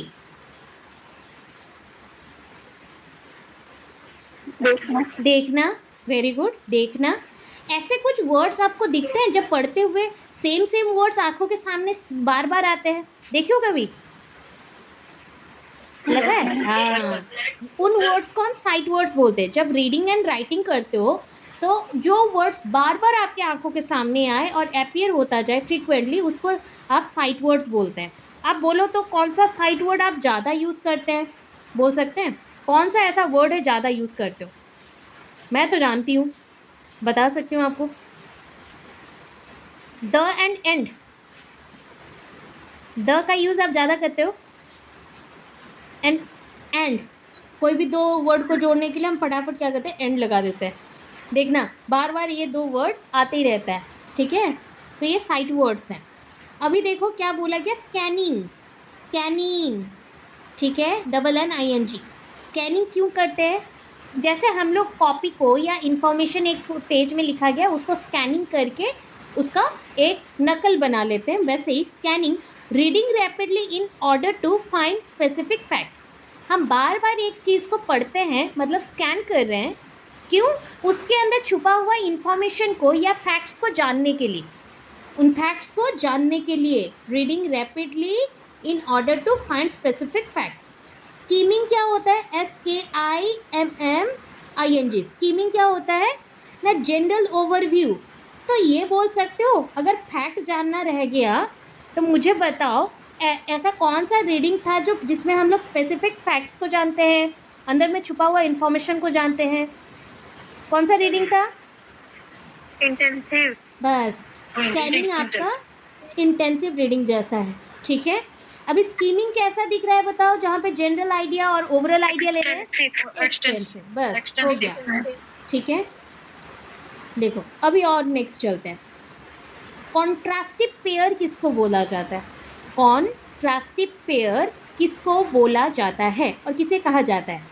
A pair of words that are same except ये कॉन्ट्रास्टिंग लेटर। देखो ये दो वर्ड समझो, एक में टैक लिखा है, एक में टैप लिखा है। सिर्फ एक एक अल्फ़ाबेट को छोड़ के बाकी सारे अल्फ़ाबेट्स दोनों में सेम हैं, इसको कॉन्ट्रास्टिंग पेयर बोला जाता है। ठीक है, एक एक अल्फ़ाबेट को छोड़ के एंड सेम पोजीशन में ही एक एक अल्फ़ाबेट अलग अलग होंगे, अदरवाइज सब कुछ सेम रहेगा। That is tack and tape. ठीक है, इसको कॉन्ट्रास्टिंग पेयर बोलते हैं। Homograph, homo means equal. अभी देखो इक्वल क्या बोल रहा है, इट इज़ ए वर्ड और group of word that share the same written form as another word. Written form में सेम है बट मीनिंग अलग अलग है। मतलब लीड एंड लीड, एक लीड का मतलब है डायरेक्शन देना लीडर बन के, और एक का मतलब है लीड का मतलब क्या है, किस में यूज होता है बता सकते हो? लीड कहाँ पे यूज होता है? मेटल है ना, एक मेटल है, मेटल है। हाँ बस इतना याद रखो। और कहाँ यूज होता है बाकी बाद में देखेंगे बस। बट दोनों का स्पेलिंग देखो, होमोग्राफ का मतलब है लिखने में दोनों, ग्राफ कल ही पढ़े थे, डिस्ग्राफिया, ग्राफिया मतलब लिखना, होमो मीन्स इक्वल, इक्वल वर्ड्स रहेंगे बट मीनिंग में अलग अलग होंगे। होमोफोन, होमोफोन क्या होता है? प्रोनाउंसिएशन इज सेम बट लिखने में अलग अलग होगा, लिखने में अलग, प्रोनाउंसिएशन में सेम। देखो जैसे टू एंड टू, ठीक है, जैसे हम लोग बोलते हैं आई नीड यू टू, मुझे भी तुम चाहिए, मुझे भी ये चाहिए, तो मुझे भी में यूज़ करते हैं टू, एंड टू मतलब नंबर टू। इन दोनों का मतलब अलग है, प्रोनाउंसिएशन बट सेम है। फिर नेक्स्ट देखो homonym, pronunciation and spelling both are same of two words but that has a different meaning. An example, जैसे देखो दो words होमो बोला गया सेम, स्पेलिंग में सेम है, ठीक है, प्रोनाउंसिएशन में भी सेम है बट उसका मीनिंग अलग अलग होगा।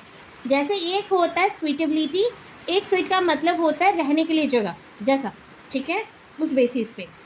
या कपड़ा हो सकता है, जैसे हम बोलते हैं ना सूट पीस, दैट इज, ठीक है। अभी देखो और एक वर्ड पैराफ्रेजिंग, यस बोलिए। होमोनिम होमोग्राफ के जैसे सेम हो क्या? देखो होमोग्राफ में भी सेम ही है बट क्या बोला गया, हाँ डिफरेंट मीनिंग आएगा दोनों में, ठीक है, सेम ही है, होमोग्राफ होमोनिम ऑलमोस्ट सेम है बट यहाँ पे जब लीड हम लोग बोलते हैं ना, एक्चुअली प्रोनाउंसिएशन हल्का फुल्का चेंज होता है, वो लिखा नहीं गया है यहाँ पे प्रोनाउंसिएशन अलग होना चाहिए। होमोग्राफ पे प्रोनाउंसिएशन डिफरेंट होगा, प्रोनाउंसिएशन डिफरेंट होगा, जो होमोनिम में प्रोनाउंसिएशन एंड स्पेलिंग दोनों सेम होगा, ठीक है, जल्दी जल्दी में छूटा है, प्रोनाउंसिएशन डिफरेंट होगा, different but spelling is same, यहाँ पे प्रोनाउंसिएशन स्पेलिंग दोनों सेम, ठीक है। पैराफ्रेजिंग क्या होता है?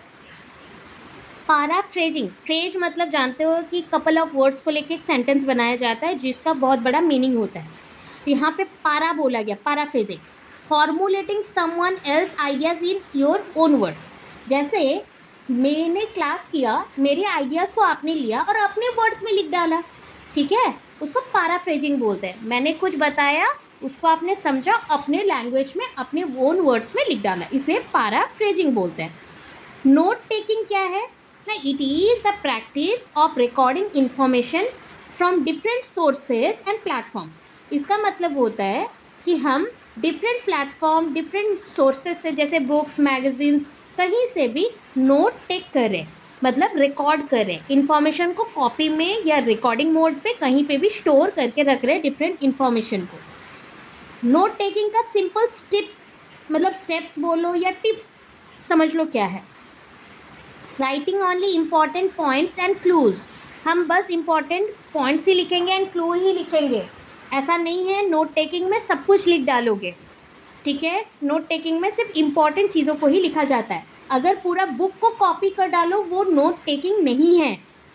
यूज़ फ्रेज, अगर कहीं पे बड़े बड़े पैराग्राफ्स है बट उसको शॉर्ट करना है तो हमें फ्रेज का यूज़ करना पड़ेगा, वर्ड्स का यूज़ करना पड़ेगा या एब्रिविएटेड फॉर्म्स का यूज़ करना पड़ेगा।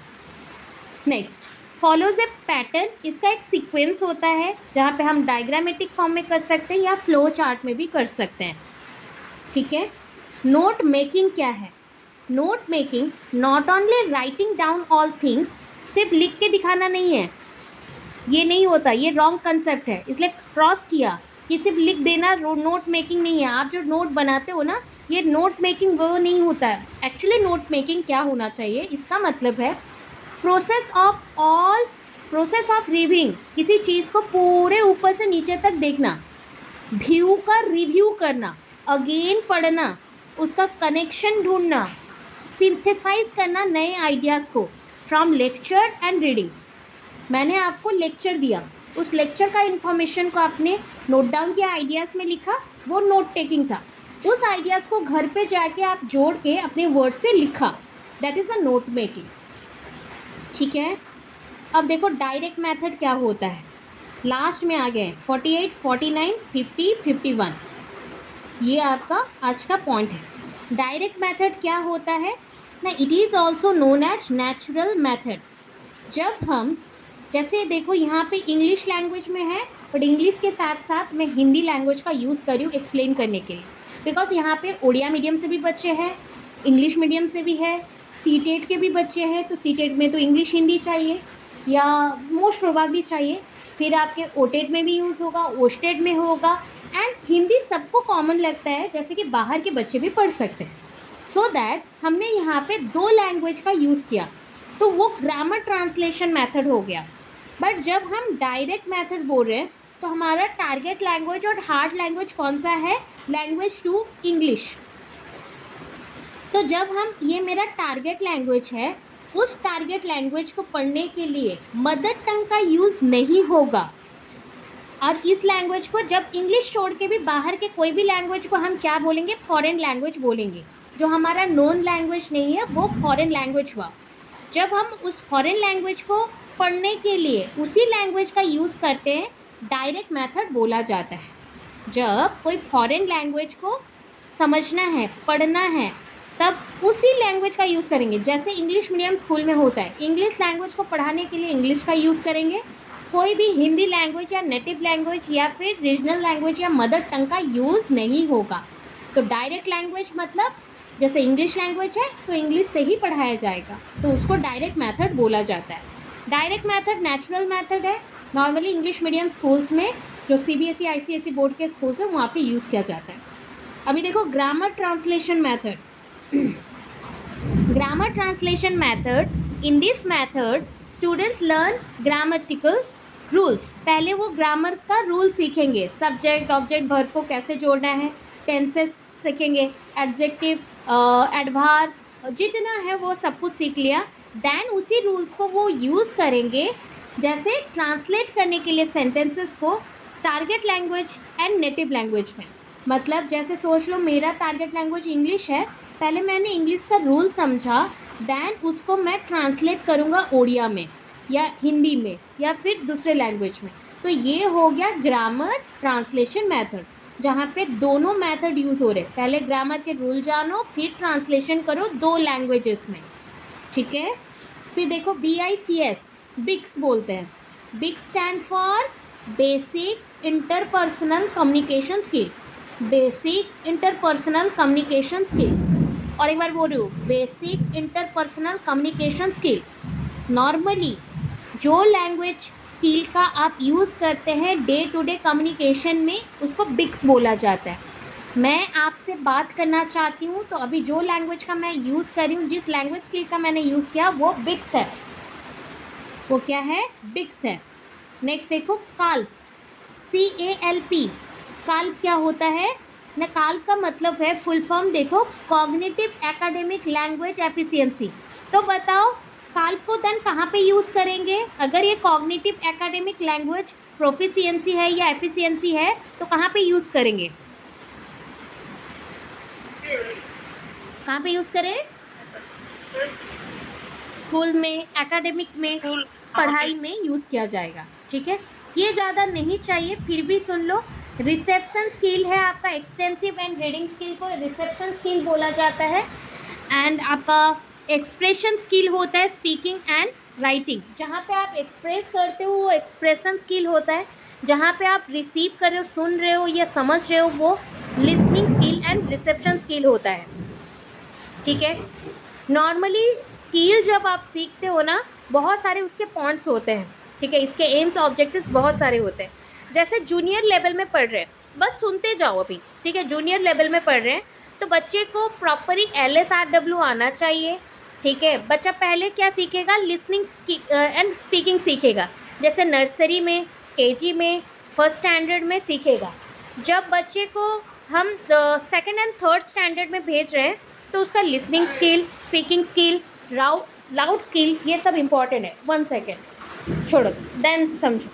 नेक्स्ट क्या हुआ, यहाँ पे जूनियर स्कूल में अगर हो, बच्चे एलिमेंट्री स्कूल में हैं तो एलिमेंट्री स्कूल के लिए तो नर्सरी, KG, फर्स्ट ऐसे के लिए आपको लिसनिंग एंड स्पीकिंग स्किल का यूज़ होगा। जब ये आप सेकेंड एंड थर्ड स्टैंडर्ड में जा रहे हो तो listening, speaking and loud reading, जोर से पढ़ना, जैसे प्रोनाउंसिएशन ठीक हो। जब 5th एंड 6th स्टैंडर्ड में जाएंगे तो LSRW सारा स्किल सीखना पड़ेगा। ठीक है, हाई लेवल्स में भी सारा स्किल इम्पॉर्टेंट है और कुछ नहीं चाहिए यहाँ से। ठीक है, आपके लिए अभी क्वेश्चंस आ रहा है, जल्दी जल्दी करो। Dash is the smallest meaningful unit of sound, अभी पढ़ा था ना, ABC लिखा गया था, that is phoneme. Very good.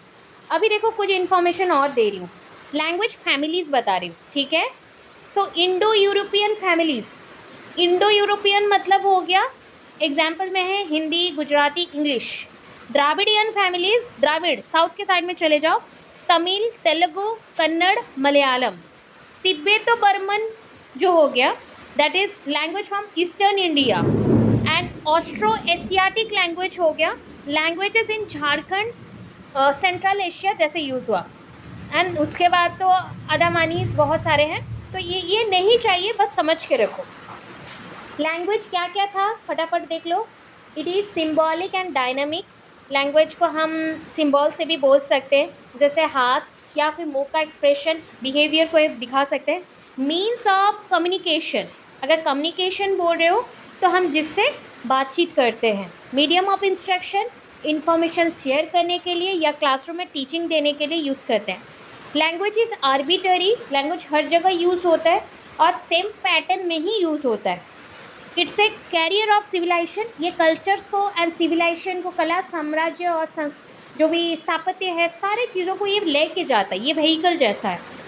It is structured and rule govern. ठीक है, नेक्स्ट क्वेश्चन देखो। The process of second language acquisition is influenced by language that the learner already knows. The influence is language transfer, याद रखना, क्योंकि हम second language सीख रहे हैं तो सेकंड लैंग्वेज में कौन सा चीज़ है कि ऑलरेडी पता है। बताओ तो सेकंड लैंग्वेज से पहले क्या पता रहता है हमें, कौन सा चीज़ पता रहता है? फर्स्ट लैंग्वेज, फर्स्ट लैंग्वेज और लैंग्वेज 1, इसीलिए उसी से ये फ्लो होके आता है, तो ये लैंग्वेज ट्रांसफ़र है। अब देखो एक्विजिशन किसे बोलते हैं और लर्निंग किसे बोलते हैं।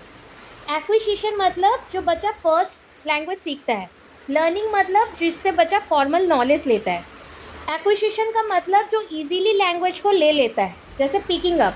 लर्निंग का मतलब नोइंग अबाउट, जिसे जानने के लिए रूल्स या ग्रामर सीखना पड़ता है।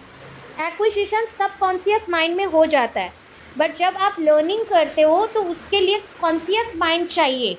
उसके लिए मतलब आपका दिमाग पूरा स्थिर होना चाहिए और चिंतन क्षमता होने चाहिए, क्रिटिकल थिंकिंग एबिलिटी होना चाहिए, इसलिए कॉन्शियस होगा। एक्विजिशन इम्प्लिसिट नॉलेज है जिसको आप इजीली ले सकते हो। ये एक्सप्लिसिट नॉलेज है जो अंदर छुपा हुआ है और जनरल आइडिया लेना पड़ता है। एक्विजिशन फॉर्मल टीचिंग के थ्रू हो जाता है, इनफॉर्मल वे से होता है। फॉर्मल टीचिंग इसमें कोई हेल्प नहीं आता है, क्योंकि ये माता पिता से आप सीखते हो एंड सोसाइटी से सीखते हो, बट आप लर्निंग फॉर्मल टीचिंग से करते हो। ठीक है, अब बताओ next, the most important factors which is responsible for the differentiation between language learning and language acquisition. एक लैंग्वेज एक्विजिशन घर पे होता है, लैंग्वेज लर्निंग आपके स्कूल पे होता है, तो दोनों में क्या डिफरेंस है बताओ? ग्रामर लैंग्वेज का कोई डिफरेंस नहीं आया, असेसमेंट का भी कोई डिफरेंस नहीं आएगा, टेक्स्ट बुक का भी नहीं। सबसे इम्पॉर्टेंट है लैंग्वेज एनवायरनमेंट। एक में टीचर ने बताया, एक में माता पिता ने। एज पर इंडियन कॉन्स्टिट्यूशन एक ऑफिस है, दैट इज ऑफिशियल लैंग्वेज हम लोग चूज करते हैं, एसोसिएट ऑफिशियल लैंग्वेज। उसके बेसिस पे देखो the 8th schedule of the constitution, 8 number वाला शेड्यूल कॉन्स्टिट्यूशन का, संविधान का क्या बोलता है कि अभी तक 22 लैंग्वेज का पता चला है, ठीक है, जैसे कि आसामीज, बंगाली, गुजराती, हिंदी, कन्नड़, कश्मीरी, कोंकणी, मलयालम, मणिपुरी, मराठी, नेपाली, उड़िया, पंजाबी, संस्कृत, सिंधी, तमिल, तेलुगु, उर्दू, बोडो, संताली, मैथिली एंड डोगरी, ठीक है।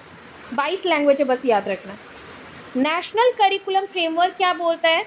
National curriculum framework 2005 according to the observation English एक सेकंड लैंग्वेज है, और इन्हें मल्टीलिंगुअल कंट्री जहाँ पे एक से ज़्यादा लैंग्वेज का यूज़ होता है, जैसे कि इंडिया, वहाँ पे इंग्लिश को ग्लोबल लैंग्वेज बोला गया है।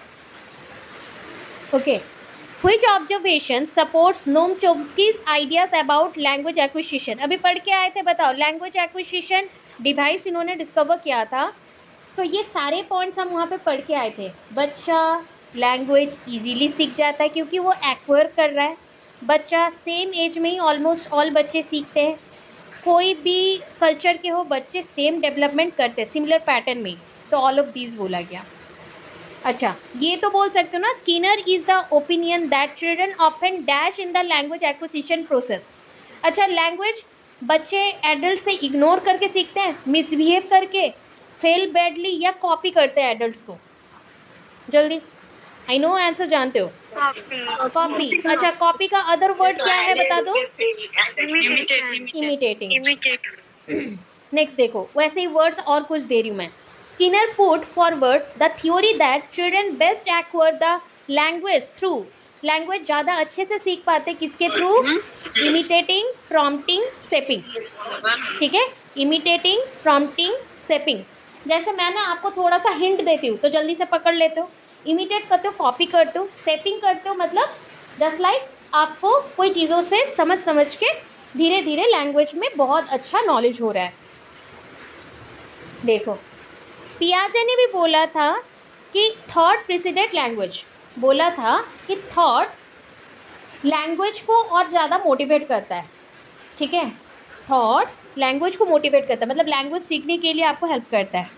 तो हम एक बच्चा पहले लैंग्वेज को थिंक, मतलब पहले कोई चीज़ों को थिंक करता है, उसके बाद फ्रॉम दैट थॉट स्पीक, ठीक है। उसके बाद उसको सोचता है, फिर स्पीक करता है, बोलता है। मतलब पहले वो चिंता करेगा, थिंक करेगा, फिर उसके माइंड में थॉट्स आएंगे, फिर वो बोलेगा।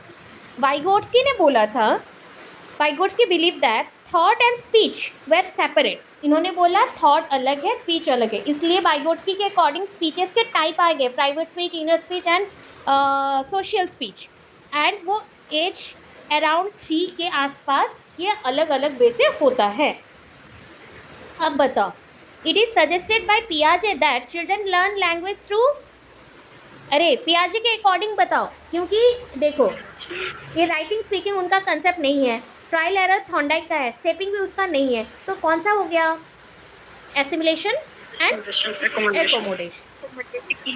ऐसा आप करना। अभी ये पढ़ के आए थे ना, कॉन्ट्रास्टिव मिनिमल पेयर्स, जिससे कॉन्ट्रास्टिव मिनिमल पेयर्स मतलब टेक एंड टेप, ऐसा यूज़ हुआ था, टेक एंड टेप, जिसमें एक एक अल्फ़ाबेट जो कॉन्ट्रास्टिंग है जो अलग रहेगा। तो इसको किस में हम यूज़ करते हैं? Use for teaching learning of pronunciation, writing में नहीं, स्पीकिंग में नहीं, रीडिंग में नहीं, प्रोनाउंसिएशन में हेल्प करने के लिए यूज़ करते हैं। अच्छा, टॉप डाउन मेथड क्या है, बॉटम अप मेथड क्या है? टॉप डाउन मेथड का मतलब है, it means the use of background knowledge to understand the meaning. हम बैकग्राउंड नॉलेज को यूज़ करेंगे जो पहले से हमें पता है, एंड किस लिए करेंगे? मीनिंग को समझने के लिए। बॉटम अप क्या होता है? It means the use of inputs to understand the meaning. जो अभी डाला, आपने इनपुट किया, उससे हम मीनिंग को समझेंगे। हम पहले का इन्फॉर्मेशन को यूज़ करें तो टॉप डाउन, और अभी जो रिसेंटली आपने डाला उससे समझे तो बॉटम अप, ठीक है। टॉप डाउन में बैकग्राउंड नॉलेज होता है जो प्रीवियस पहले से सीखा हुआ है, सिचुएशन के बेसिस पे आपने स्कीमाटा में रखा हुआ है, मतलब स्कीमा में रखा हुआ है। बॉटम अप में क्या हुआ, जैसे कि अभी उसी टॉपिक के बेसिस पे जो हो रहा है, साउंड, वर्ड्स, क्लॉजेस, सेंटेंसेस आ रहे हैं, उससे सीखोगे। टॉप डाउन में in this a learner tries to form semantic and syntactic cues, ठीक है, इंफॉर्मेशन को पास करने के लिए। मतलब मुझे पहले से ही पता रहेगा कि सेंटेंस में सब्जेक्ट, वर्ब, ऑब्जेक्ट एक साथ जुड़े हैं कि नहीं, उसका स्ट्रक्चर क्या है, और मुझे उसका मीनिंग भी पता रहेगा। बट बॉटम अप में ये स्मॉल डिटेल्स के साथ स्टार्ट होता है, इसमें कोई डिटेल चीज़ें पहले से पता नहीं रहती। अरे LAC का मतलब क्या है, फुल फॉर्म बताओ जल्दी जल्दी। Language across curriculum. हाँ, लैंग्वेज अक्रॉस करिकुलम होगा। हाँ, लैंग्वेज अक्रॉस करिकुलम है, language across the curriculum, not language across the culture, language across the curriculum, ये LAC है। अब ये आपके लिए क्वेश्चन है, सीटेट के एक बुक से है, बताओ, सीटेट के एक पेपर से है, जल्दी जल्दी बताओ। A teacher asked her learners of class 7 to refers to text book of history. तुम रेफर करो हिस्ट्री के टेक्स्ट बुक को, एंड फाइंड ए थीम, उससे एक थीम को ढूंढो, which can be connected with English language, जो कि इंग्लिश लैंग्वेज के साथ कनेक्टेड है, फॉर राइटिंग एन एसे, एक एसे लिखने के लिए। What is the practice known as, इसको क्या बोलेंगे अभी बताओ। एक सब्जेक्ट को दूसरे सब्जेक्ट के साथ जोड़ रहे हैं, तो इसको क्या बोला बताओ।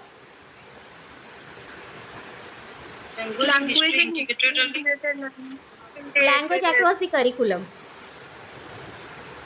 समझो, इंटीग्रेटेड नहीं होगा।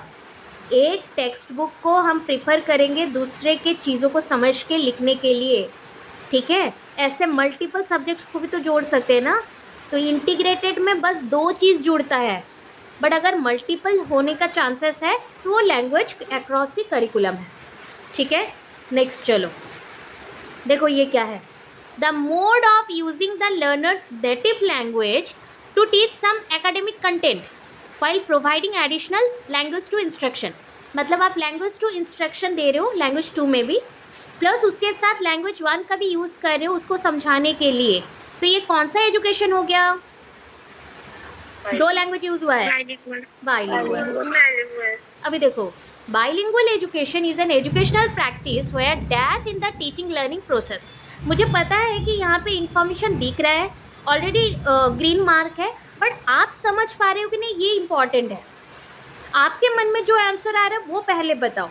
यहाँ पे गलत भी तो हो सकता है, मैंने ही बनाया, गलत भी तो हो सकता है ना, तो आप बताना। अगर आपको ठीक नहीं लगा, गलत लगा, तो मैं वहाँ पे करेक्शन क्या करना है या क्यों आपको लगा कि ये आंसर नहीं होगा बताना, ठीक है। तो bilingual education is an educational practice where dash in the teaching learning process. कितने लैंग्वेजेस यूज होंगे, 2 लैंग्वेजेस यूज होंगे। अभी ये दोनों हम पढ़ लिए थे, एक था बिक्स जहाँ पे हम फेस टू फेस इंटरेक्शन और कन्वर्सेशन के लिए यूज़ करते हैं, और एक था काल्स जहाँ पे हम एग्ज़ाम में एकेडमिक अचीवमेंट के लिए या एक्सपेरिमेंट को लिखने के लिए यूज़ करते हैं। चलो, India's language in education policy, अरे कल ही पढ़ा था ना, कितने लैंग्वेज यूज़ होंगे रे, कितना लैंग्वेज यूज़ होता है, 3 लैंग्वेज फॉर्मूला। कौन सा लैंग्वेज है मुझे बता दोगे। Mother tongue, regional language and English. Okay, very good. चलो, choose the correct statement from the following. देखो, first language is acquired through training. Training चाहिए क्या फर्स्ट लैंग्वेज को सीखने के लिए, नहीं। First language is acquired in school. First language को हम स्कूल में सीखते हैं, नहीं। First language acquisition is a natural process. Yes, ये नेचुरल इनफॉर्मल प्रोसेस है, जो ऐसे सराउंडिंग में बातचीत आप लोग करें उससे आपके बच्चे सीख जाएंगे। First language is acquired through conscious effort. गलत, कॉन्शियस की जगह पे क्या होगा बोल सकते हो, सबकॉन्शियस। Okay, very good. ये फिर से आपके लिए आया। Which of the following term is related to Vygotsky के socio cultural theory. Child as a blank slate इन्होंने नहीं बोला, प्रोसेस ऑफ राइटिंग भी नहीं बोला। एसिमिलेशन एकोमोडेशन किसने दिया है, पियाजे ने, and zone of proximal development इन्होंने दिया है, ठीक है। चलो next, Rohit is 7 month old infant, 7 महीना का है, and he has started making sound that combine consonants and vowels. वो दोनों को जोड़ दे रहा है, ऐसा वो ई ऐसा जोड़ रहा है। चलो, he is communicating using which of the following बताओ। एक दो अल्फाबेट को जोड़ रहा है, बैबलिंग बैबलिंग। क्वीन में कू साउंड करेगा और इसमें हाफ हाफ अल्फाबेट्स को जोड़ जोड़ के बात करेगा, मम मम मम मम पप पप पप पप ऐसा बोलेगा, तो वो बैबलिंग है। फोनीम्स लिंग्विस्टिक स्पीच अभी स्टार्ट ही नहीं हुआ है, ठीक है, 7 महीना का है बस।